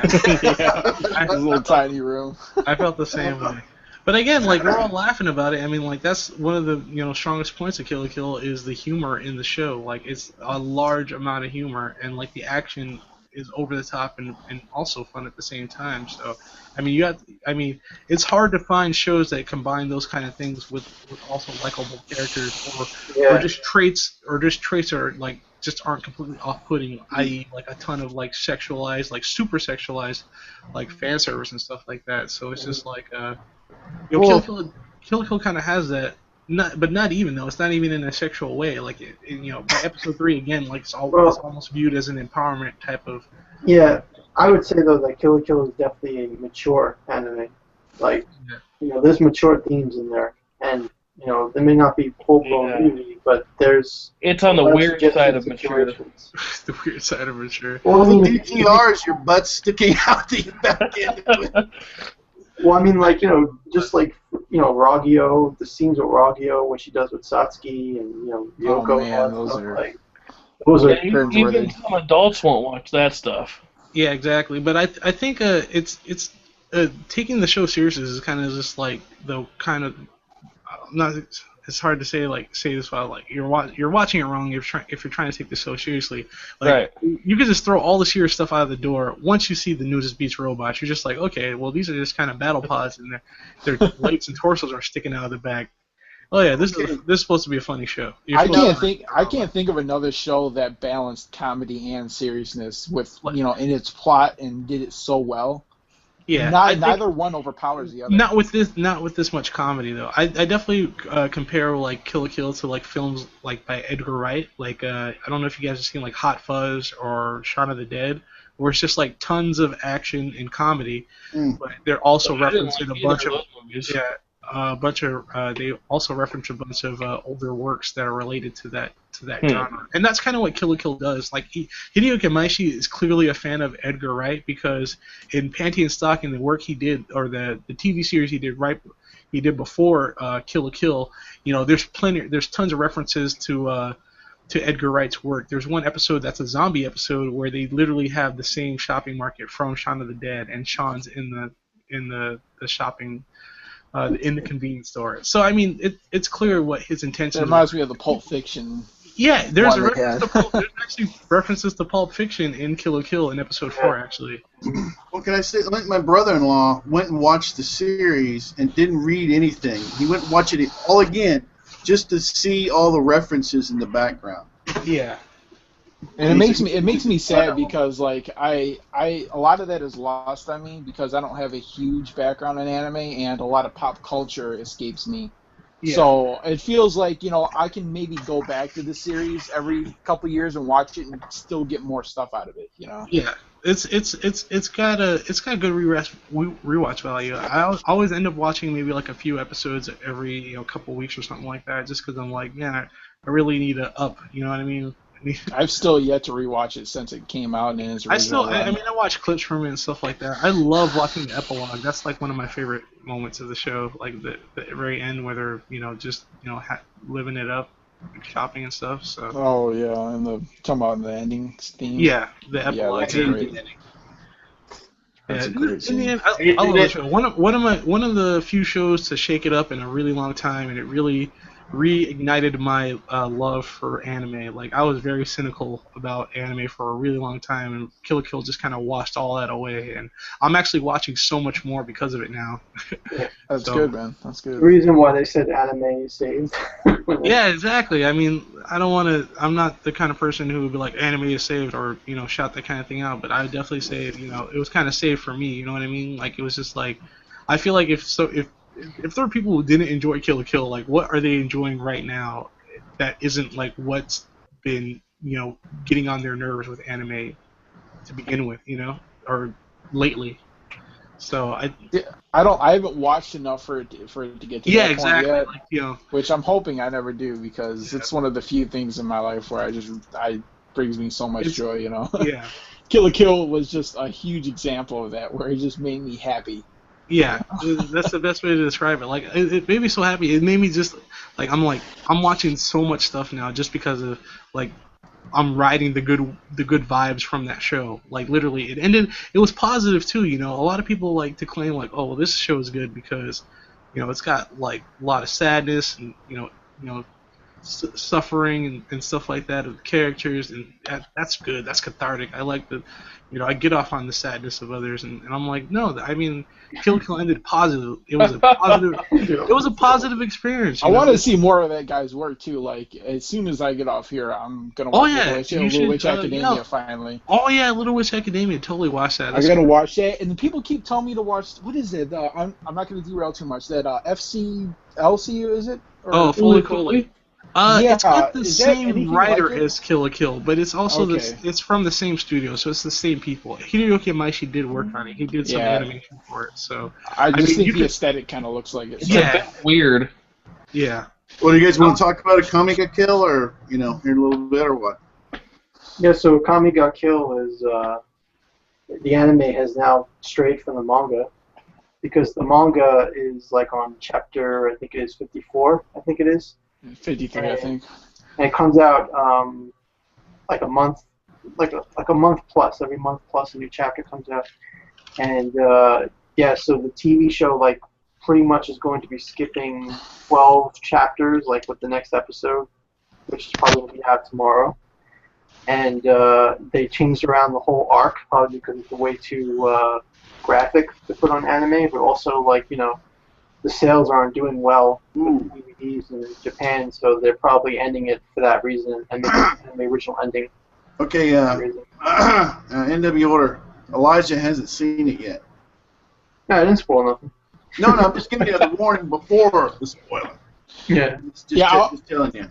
I want to say to maybe someone who hasn't, if anyone here hasn't started reading the manga, I've marathoned it within like the last week. I'm not caught up yet, but I'm pretty close. It is.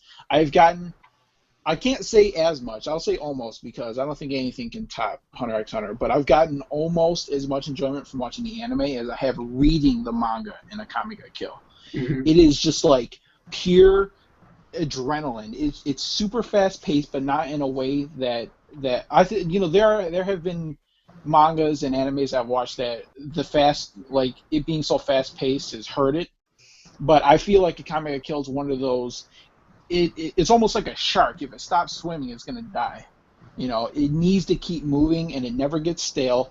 I've had so much fun reading and immersing myself in these characters. That is by far its strongest suit. Just like in Kill la Kill with the characters, the characters drive it. It's not even the world. Of course, there are some cool things about the world here and there, but it's the characters. They flesh them out a lot. Each one fits into its own place. No character feels like it's being neglected or like it's out of place or that it's not giving the spotlight it deserves. That being said, they do have a tendency of killing off characters way too quickly. Okay. Well, let's get out of coming. Like Elijah hasn't. Well, seen I'm it. not spoiling. Characters do die. Characters do die.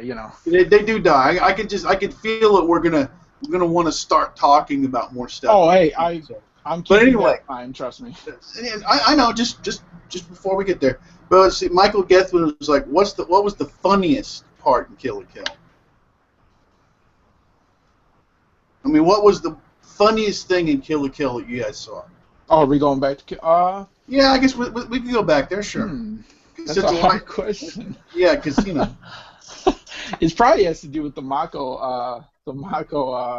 Hallelujah scenes as a collective, just all of them together. Those were the funniest scenes for me. Oh, I got one. The one part where she's sitting next to Gamagori and she's got the mirror that's got the rabbit ears on it, and she's like looking into it. Do you guys remember what I'm talking about? Where she's sitting there and he's like naked and she's looking into the mirror and it's got rabbit ears into it. It's like a handheld mirror. I don't remember. Do you guys not remember this? Where she's in the crowd, remember, after they've been defeated in the tournament arc? She's sitting there next to him. I remember Steve pointing this out. Come on, somebody's got to help me here. Yeah, I remember. I remember her doing that. My mic was muted. Sorry, but yeah, I remember. Oh, okay. I don't know. Something about that scene really. It was just very small and it's very easy to overlook. But just seeing her look into this mirror just cracked me up. What's interesting? The character designer for Mako says, Mako loves bunnies, and like, in one of the interviews they asked, well, where did the bunnies come from? And he says, the bunnies live in Mako. Like, yeah, wow. that's part of Kill la Kill as well. Is just so you. Now, in other words, if we would have done like the thing like they did Ryuko, if we'd have gone into Mako's mind, it would have been it'd been all bunnies. It would have been oh my god, all bunnies and cheese. Yeah, bunnies and cheese. But funniest part of Kill la Kill, I'm gonna say, oh man. I want to say episode 4 was super funny. Episode 7, hilarious. There's a lot of funny moments. Again, like the moments that made me laugh the most, though. I gotta say the moment that just made me just gut-bustingly laugh, and I'm not sure if people get the same reaction, but the very beginning of episode 4, where Senketsu was just sitting there like, Ryoko, help me! I'm being killed, and like she gets torn up, and Ryoko wakes up, and literally Shinketsu is screaming to her as he's being washed, and he's like, "I'm being murdered," and like the soap and the stuff is going over his mouth and stuff. He's like, Toshiketsu! And I was just like, I was dying. I was like, this is gonna be the funniest episode. Like I was lit up like with my face. I was just like. This is gonna be comedy gold, and I just laughed the entire way through. I just rode that through the entire episode. Just let me throw this out real quick. What got me was the whole thing was when they went to that city and they went to war. Yeah. And for Mako, it just ended up being a tourist trip. Yeah. Oh yeah, she brought back She a bunch of came back with all souvenirs. that stuff, and she was eating the food there, and she actually was taunting them just so they'd shoot their money gun at Yeah, her. shoot your Money money. to go buy stuff. Yeah, that was actually Like that's kind of a little reference to Fist of the North Star where she grabs all the money bullets out of the air like that. She's like, Yeah. "Wah-da-da-da-da-da-da," you know. So Oh, it was yeah. that's pretty That's cute. awesome. Yeah, that was an awesome moment. I love Hokuto no Ken. It's a good manga. Yeah. My favorite funniest part has to be with the students giving up on the obstacle course and making their own classroom. Oh yeah, episode 4, right. Yeah.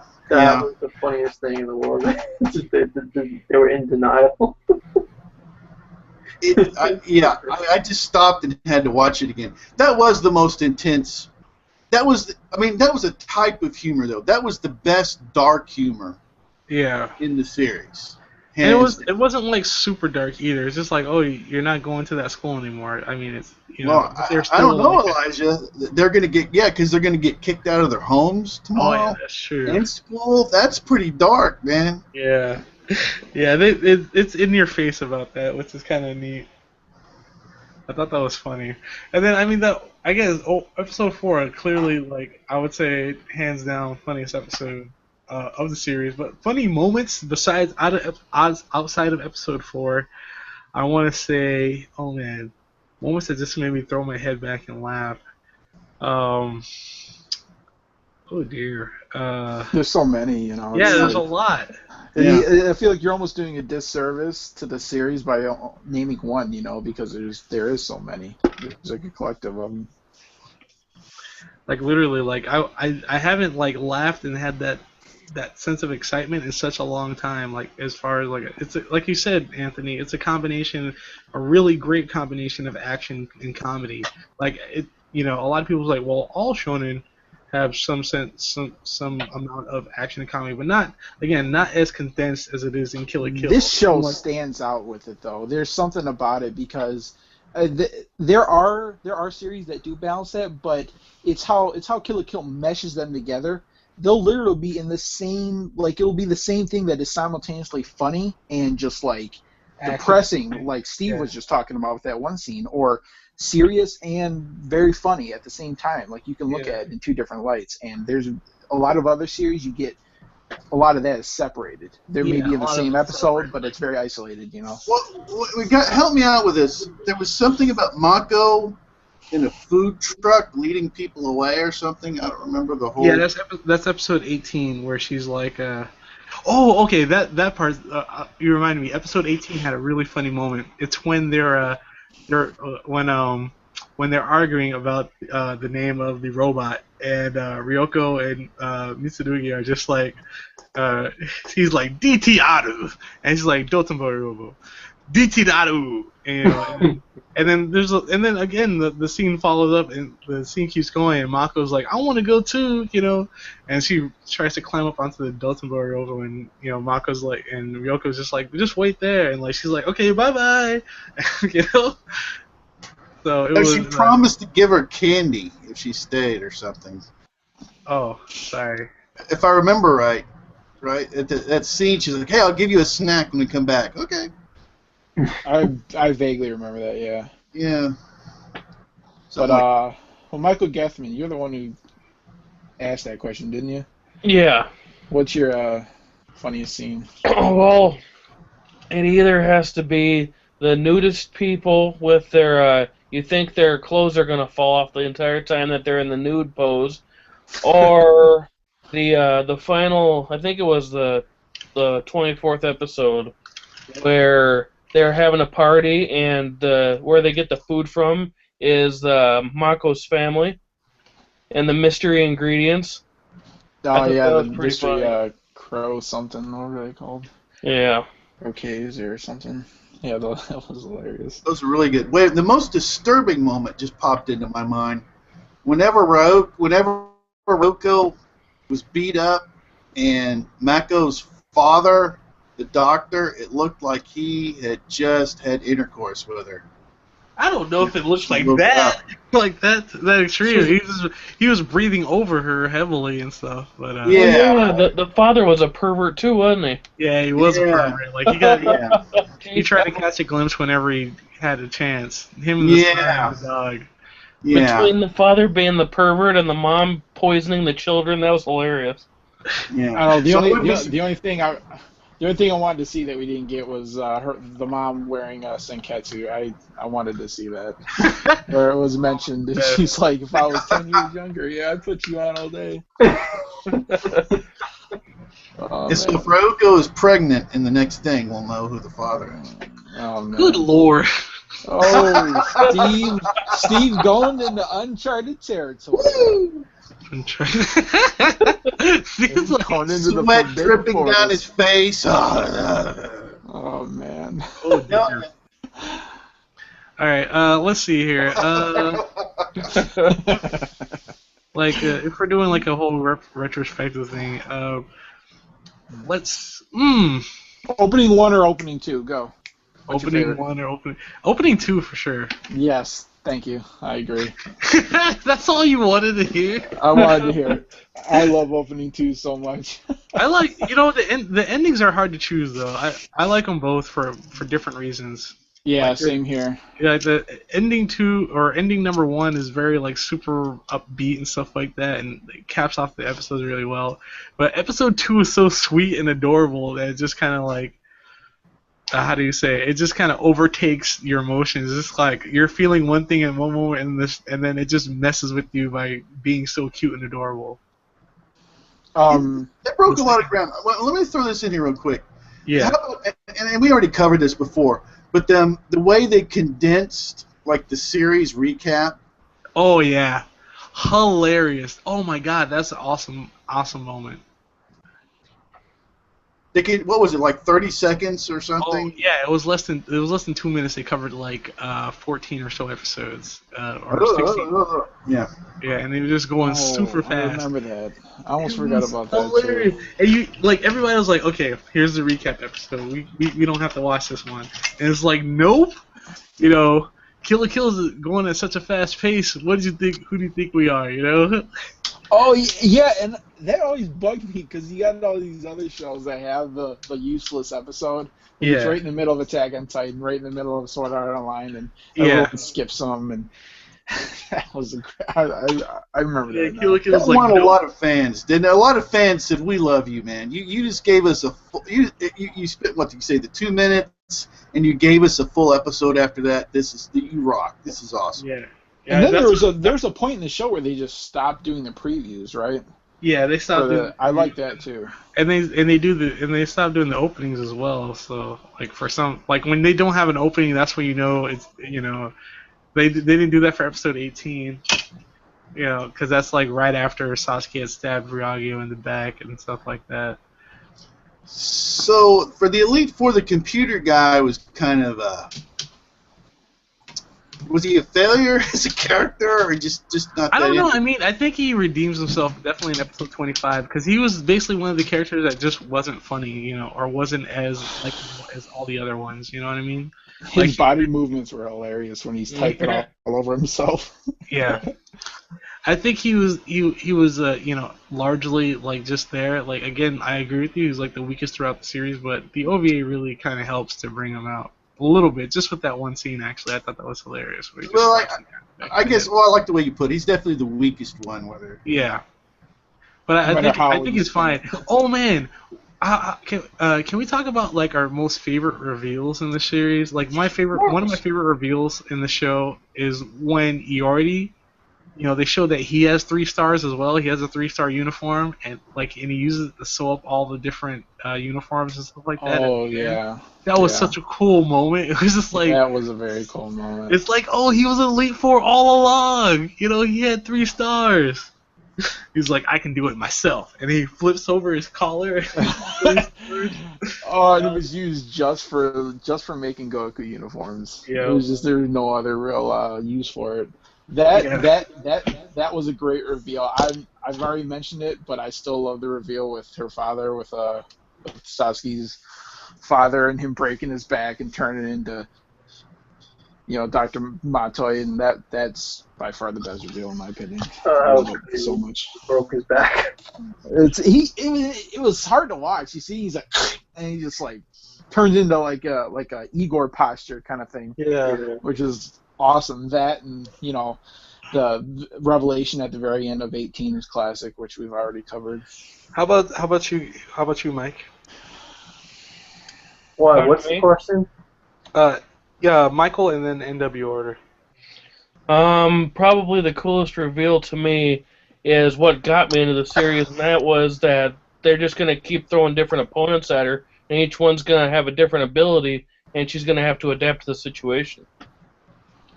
Yeah, I did enjoy how she adapted to like the situation and stuff like that. How about you, NW order? What was your favorite reveal?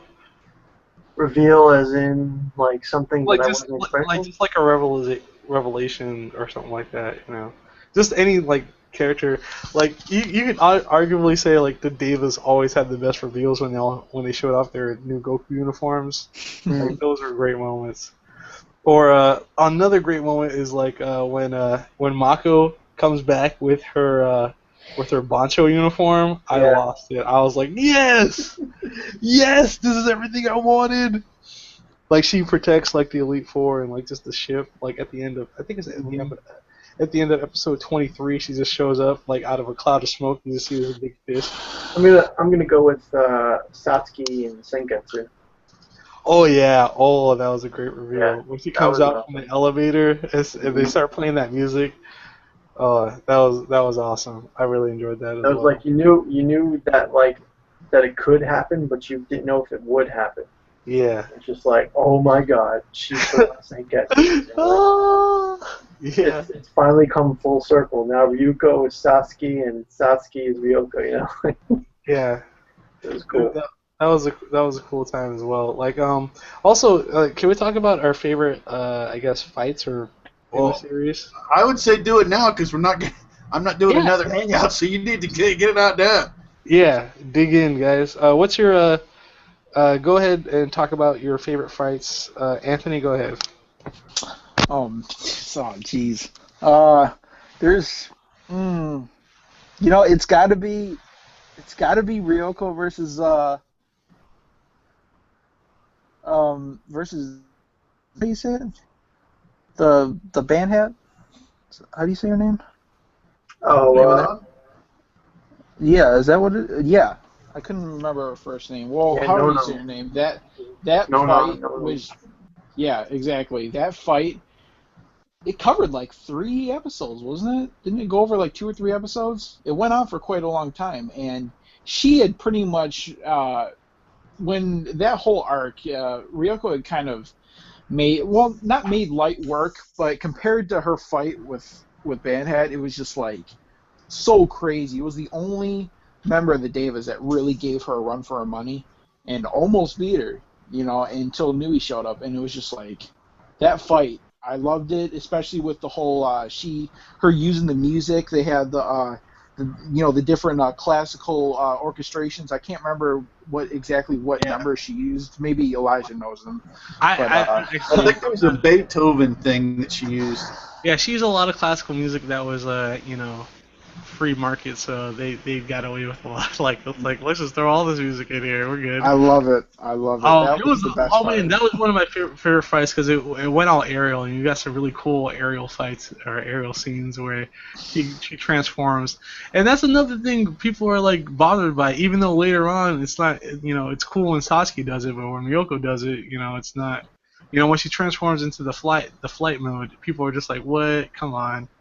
This is silly, I like the flight mode. Oh yeah, man, I love the grin on her face when she comes out of the clouds. Like, yeah, like this is biggest grin. I was like, this is it, hilarious. Even the intro Nonon had for when she went into that fight was amazing. Yeah, oh yeah, when she comes down and like all her bandmates are with her and stuff like that.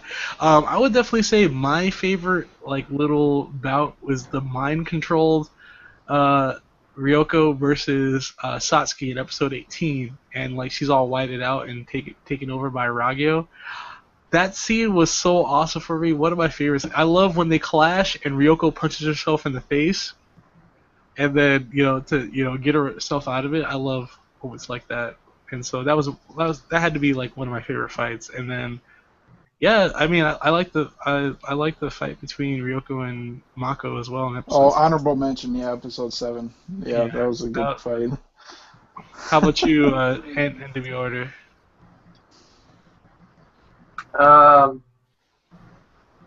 Yeah, I probably would say that my favorite fight has to be the first time Ryuko fought her sister, Satsuki. Oh, yeah, episode 3. Yeah, the very first fight they had. Like, the I don't know if it was episode 3, the one with, the full-out fight. Like, yeah, that was not it. Satsuki knocks her back or anything, yeah. Yeah, that was it. Awesome. That was my favorite because, it was like, it established Satsuki as the superior, but also showed that Ryuko was, Ryuko was gaining strength and would only keep getting stronger. And I don't know, it's just an amazing fight. So. Yeah, it was pretty fun. Steve. Oh, well, I would go with yours, Anthony. I tell you what, nobody asked me, but nobody's asked me at all. But my favorite perverted moment was I'm just volunteering this is when Gamagori had out the whip of love and Ryuko and the suit bit into it and made it retract back, and that got him back into the suit. So man. So that was my favorite perverted move. No, like I say, nobody asked me. I totally volunteered that.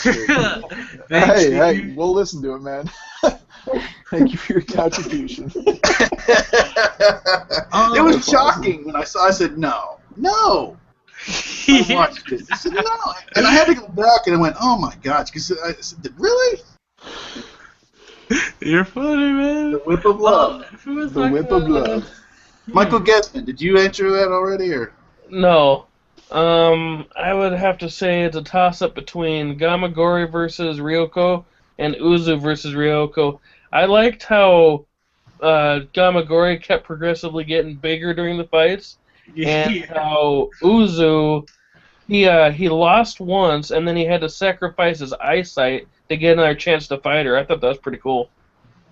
I liked how he kept doing this stuff and getting his ass beat. It would be the big build up and lose. And then when Gamagori pulls off the student molder, oh my god, dude.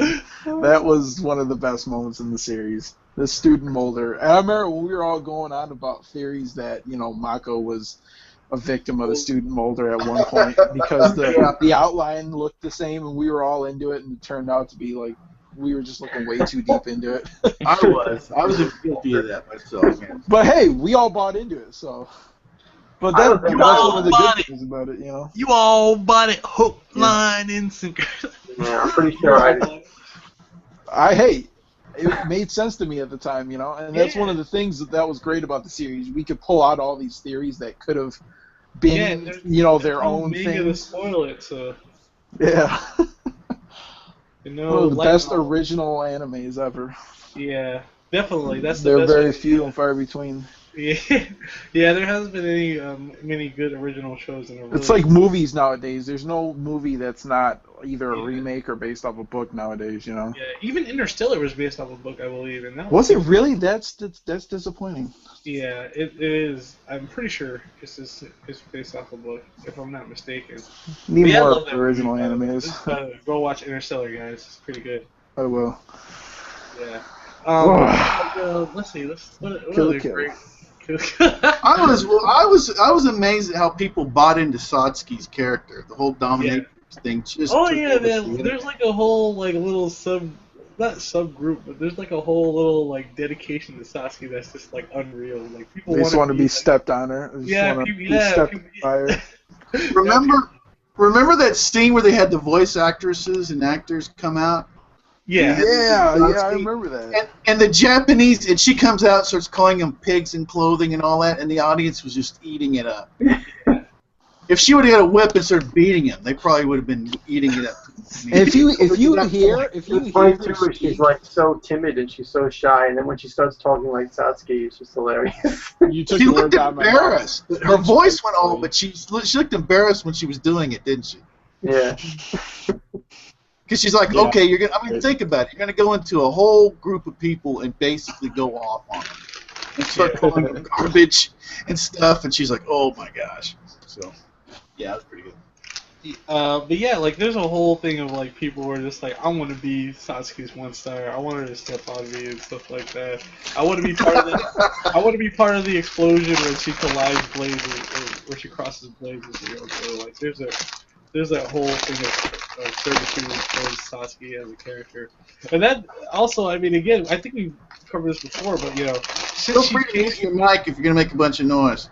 Oh, I'm sorry. That I don't know why I was messing around with that. But yeah, like there's this whole thing where it's just like a lot of people don't like how her character changed. Like she went from this kind of dictator, like fascist dictator, to like an understanding person. So where she was understanding, but she did the ends defeat the means. That's why she behaved like a fascist dictator initially. So a lot of people don't like the change from that character. And I think that I couldn't disagree more with what that sentiment in Because that they her did it character step got by worse. step. They didn't That's just what made they her didn't character just so flick a compelling. switch. Yeah, they didn't just flick a switch. They went step by step with her, so we could see her progress. Yeah, exactly. So I some people are just like really short-sighted when it comes to watching. I mean, it's easy to be short-sighted when watching Kill la Kill, but at the same time, if you just take a little tiny look at it, you can see like there's more happening here than meets the eye. Unless you just don't know at all, and so you're free to like just let out your unknowledged opinion or uneducated opinions. On this same note, right here, my mind is fuzzy. Remember there was a deal with Ryuko and Satsuki? It's where Satsuki's hair is blowing. She's wearing this leather coat or whatever. And they're Yeah. facing each other, and if I remember, she apologizes. Or Oh yeah, she apologizes and asks for her help. In episode, I want to say that's episode 22 or at the end of episode 22, I believe. Yeah, and that's a big deal. Like I said, Yeah. they went step by step with her, so I can't. That doesn't sound Yeah, legitimate. it's hard to some people just make the argument like, well, they should have kept her. They shouldn't have changed the character to begin with. And it was just like, those people are just kind of immature. You know what I mean? Like they just don't understand like what not what's happening. I mean, they can see what's happening, but they just see it as they changed their character. It must be bad. It's a bad thing. Change is bad. So, Well, for some people, when you buy into a character and when you Yeah. love it because of a certain aspect, Yeah. and then you change it, it can piss people off. And there's people who can't see past that it makes sense for that to happen. Yeah, and and it makes the character richer for that. Yeah, a character, a better person, not just your object of the. Yeah, and people, a lot of people don't like change, like you said. I'm gonna get onto something because this is something every story has to do, is the ability to slowly and in a good pace reveal the story. The pacing of this was masterful. Okay, it wasn't. I mean, they tried to go at a good pace, but it wasn't overly rushed, and everything that they showed us, they revealed to us. They kind of teased us, and then they went, boom, here it is. I loved it. For me, there's a lot of good storytelling stuff in here. That was part of it. I just love the pacing of it. I like the pacing of Kill la Kill too, but I would definitely say that it is a really, really fast show. They even bolster that in that little preview. So I mean, there are a lot of things I feel like they wanted to do, but because of time and budget problems, they couldn't. We've talked about this, like the whole fact that Junketsu's final form or whatever is revealed in the second opening, but we actually never get to see it. So Yeah. so that's a thing. But I feel like I don't think that it has problems with pacing. I feel like what problems are with Kill la Kill are just like with time and what staffing they had. They actually had to get help and stuff like that from other studios, which is not uncommon. But when they announce it like that, it's clear that they're under a time crunch to finish it. They even got help from one of their old colleagues' studios, Studio Kihara, and that's Anno Studio, or Hideaki Anno Studio, the creator and director for Neo Genesis Evangelion and a whole bunch of other shows by from Gainax. So I thought that was, again, interesting.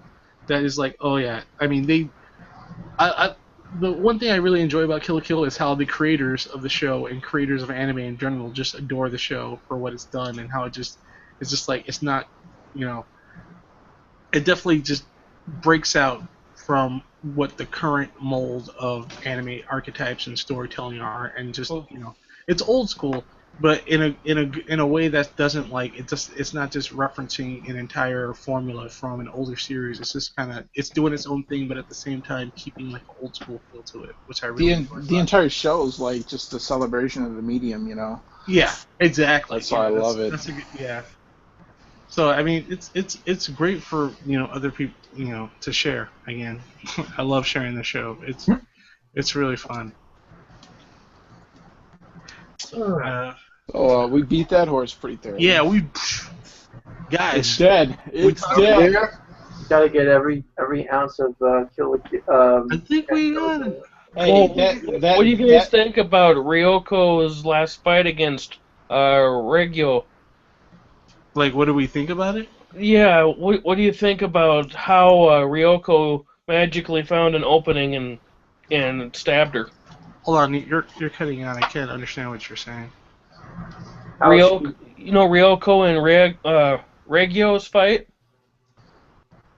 Yeah, I hear him just fine. I don't know. Yeah, Elijah, you there? Elijah, are you getting ready to disconnect? What's up?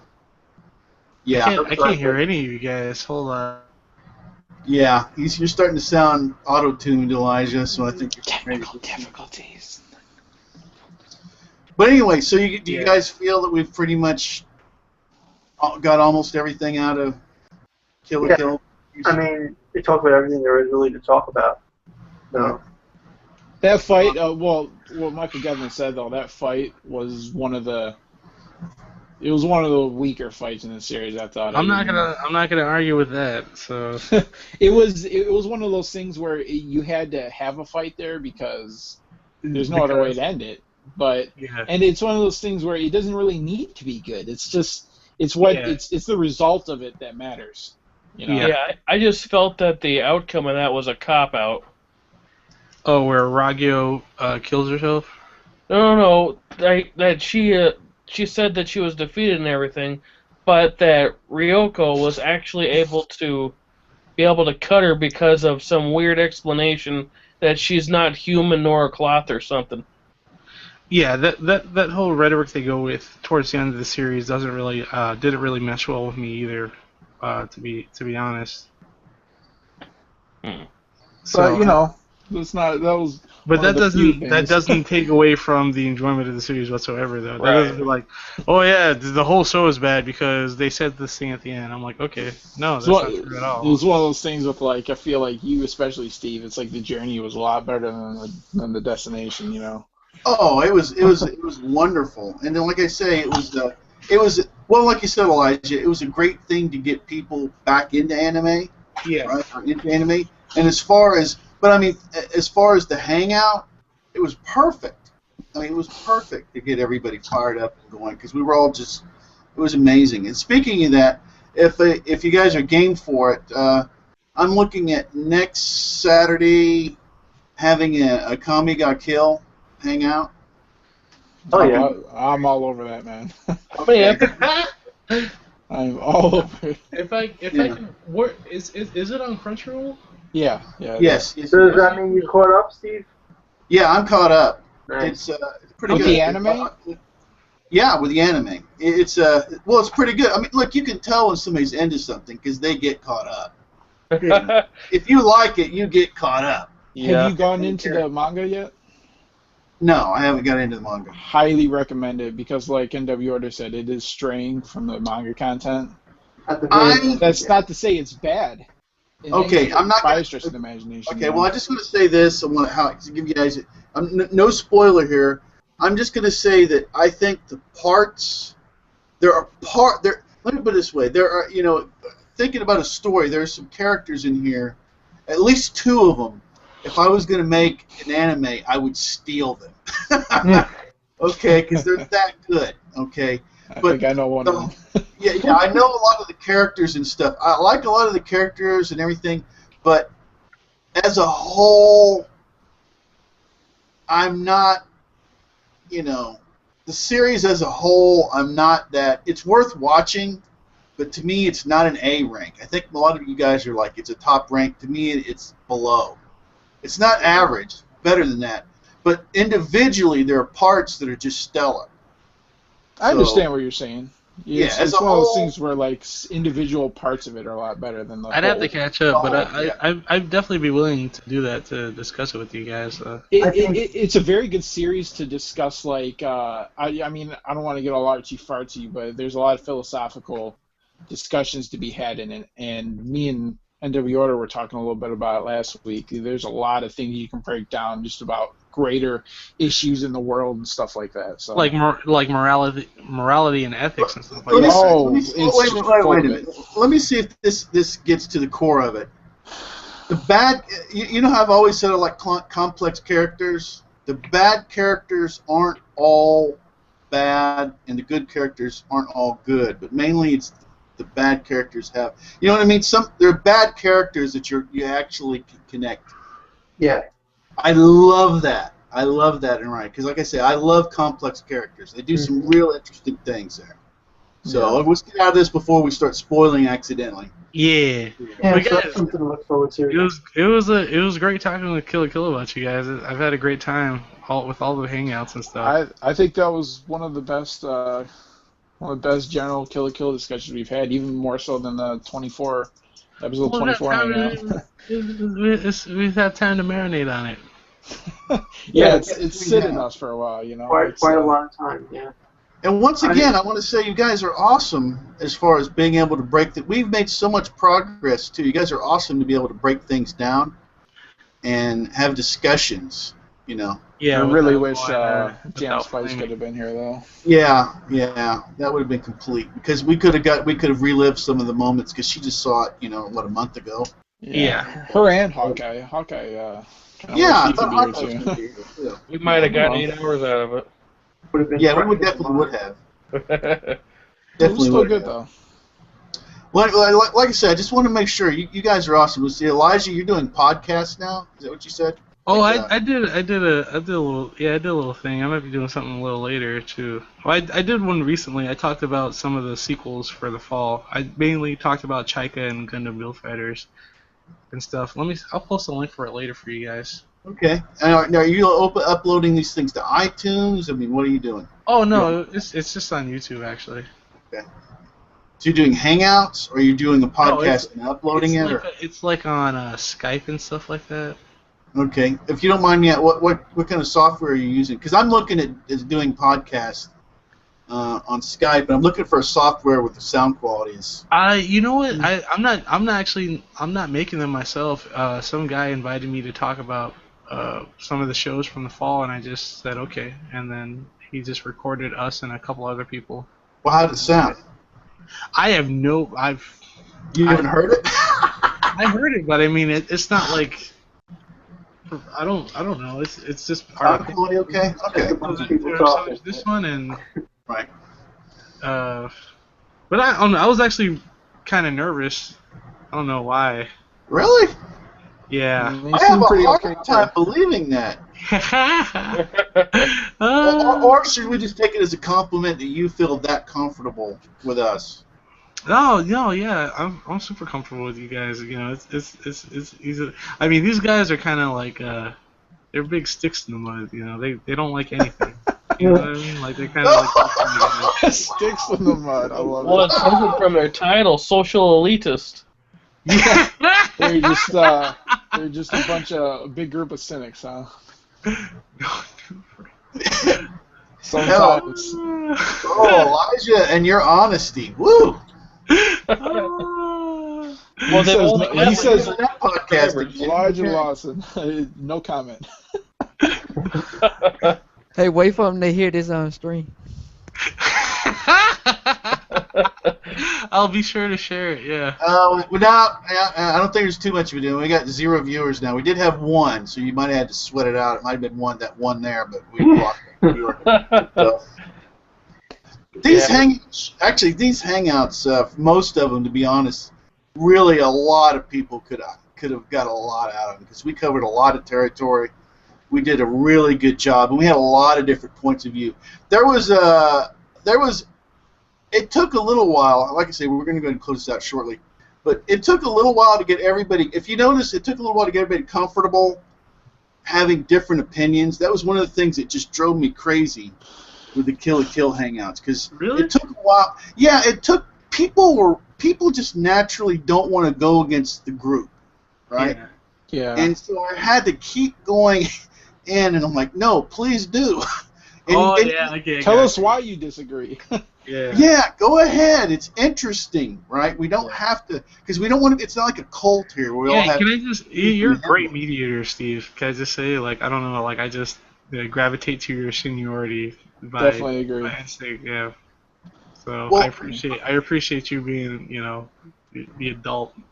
I appreciate adult. that, but I appreciate that, but there is a reason. I've mentioned this several times, though, is because I actually am interested in what you have to say. Yeah. I am. I just am, and so that's why. So it just feeds into me and trying to move around and get everybody's point of view because I'm actually interested. So I'm using But the thing is see, it makes me a bad reviewer. Okay, the same thing. It does. I'm not a good reviewer because my breakdowns. There's been a few of my reviews that have been pretty good, but my reviews are not that great. They're not as in depth. You guys could do, better reviews than I do. But like you say, my personality tends to make me a good moderator. Yeah, Because, I like that. Yeah. Well, the thing about your reviews, I always felt like they were just ways to get the ball rolling on previously your viewer comments, and Yeah, then definitely, afterwards yes. your hangouts. It was the thing True. that drove and got. it Yeah, going, I like that setup you have going there. True. Yeah. That's true. And like Anthony, like you've said before, and I was honest about it. I'm not a reviewer. Very I'm much so. I'm just a fan, and here I am. And so people said, "Oh, okay, we can the pitchforks and the torches. We can put them down." Hey, He's and not, he's not like pretending to be something he's not. So I like that angle though because I've noticed over the last year or so I've gotten into a lot of reviewers on YouTube, and there's some that try too hard in being a reviewer. They try too hard to review it, and they don't get their love of it out there. And you were the exact opposite. You weren't really. I mean, you were trying to review it, but at the same time, you were more of a fan that was trying his hand at reviewing rather Yes. than a reviewer trying to. exactly. So I like that angle. Yeah, me too. I appreciate it. Well, Hooray for us! Let's give us all a round of applause. yeah, big, yeah, big hug. Yeah, Big we're hug. awesome.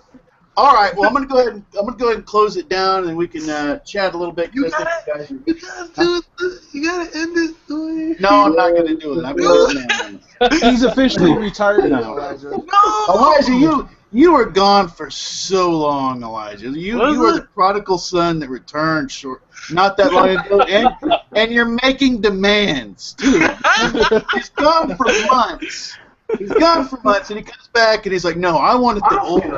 I want it the old way. Why did you I don't forget? want it the way it was. I want it the way it was 6 months ago when I was here." Just like Okay. you just suddenly dropped it for no reason. And I was like, what the hell? What happened? Yeah, well, I like a short ending. He I like a matured. short ending. Well, thanks for But I holding like this it down that for the hangout, way. though, man. You guys are awesome, but there is definitely a price to be paid with you guys. I'll tell you that. You guys are awesome. What You guys are price? awesome. See, I should have already closed out. See, you ever know when to close it out, and everything was great, and then all of a sudden, hey, we want to start making demands. That's Oh, why you my say God. what you gotta say, because it's You the gotta truth. get out, don't you? It's like this is the exit's there, everything's good, and you gotta go. We're All just, right. we're just like, But anyway, I just want to say, I really Alright. want to say one time. I know you guys are tired of hearing it, but I'm going to say it in you. You guys have made this so much more fun for me, and I know, and you guys have reciprocated. It's getting us together and being able to do this way is amazing. NW Order, keep doing reviews if that's what you want to do, because you have a lot of knowledge. Elijah, you should be probably doing your own podcast. You have a lot of knowledge too. Anthony also. And Michael Gethman, you've been an awesome participant. You've had a lot to offer. You tend to hang back more, kind of like what I do, and then you come in. I'm not a great reviewer either. Yeah, well, but you come in, you Right. participate, you bring everything in here, and it's been amazing. And Life in the Boot, I appreciate you. The boot's great. He's the interactive audience. No, Great. great listener. Okay, you're a great listener. You're a good active audience for us, and you've come in with beautiful stuff. The whole thing, I just gotta say, is the whole thing about you wanting one of the things that makes it great is when you have real emotion and feeling. When you come in. When you thought in Naruto that Sakura was getting killed. And then you said your roommate came over, and then your massive disappointment when you turned the page, and Kishi had. I just loved that. That was just the raw emotion of wanting that. All right. Well, I'm gonna since end with a closing final thoughts. I would say this channel was really great for me because it kind of like opened the possibility of that there are other people, that YouTube was a way of sharing your love for anime and all things like that with fellow people that I don't have in my hometown. Yeah, Like, I don't have many friends that watch anime, so it was awesome being able to. I know we're still going to do another hangout about Kami Got Killed, but I feel like since we started with Kill la Kill, it's appropriate to give this little farewell on this episode. And I would say, like, I'm really appreciative that that you've made this channel, Steve, and that we all could come together and have a great time. And it's going to be one of the bright spots in my life because I felt like, like we all had, we were all friends and we all had a great time. You're all connected. And I'm kind of sad that that this chapter in our life is like kind of almost the book is almost closed, so to say. And but it was a great ride, and I'm thankful that I was able to be a part of it. Yeah, me too. I do. Agree with everything you said, man. It's a great outlet, man. I've been wanting to unleash my nerdiness about Kill la Kill. I've been looking all over to. Hey, you got it out, man. Yeah, and I unleashed a lot, and I enjoy it, man. Like, this is a great outlet. I love chatting with you guys. It's really fun. Well, NW Order, like I said, I am going to go ahead and close this out. And you're the one that kept pushing us to get this started, and I canceled it, Elijah, so you could be here. So I'm glad you're here. Thanks, appreciate I would it. have totally been pissed if you wouldn't. But so you made it. So you made it. So that's great. But NW Order, I appreciate it. You also helped out with Hunter x Hunter, Anthony, Hunter x Hunter, Elijah, just throwing it out there. And Oh, I see. No pressure. no pressure. You've got 3 years. One of the greatest mangas of all time. But hey, whatever. And it does close. But whatever. So I know you're booked. No pressure.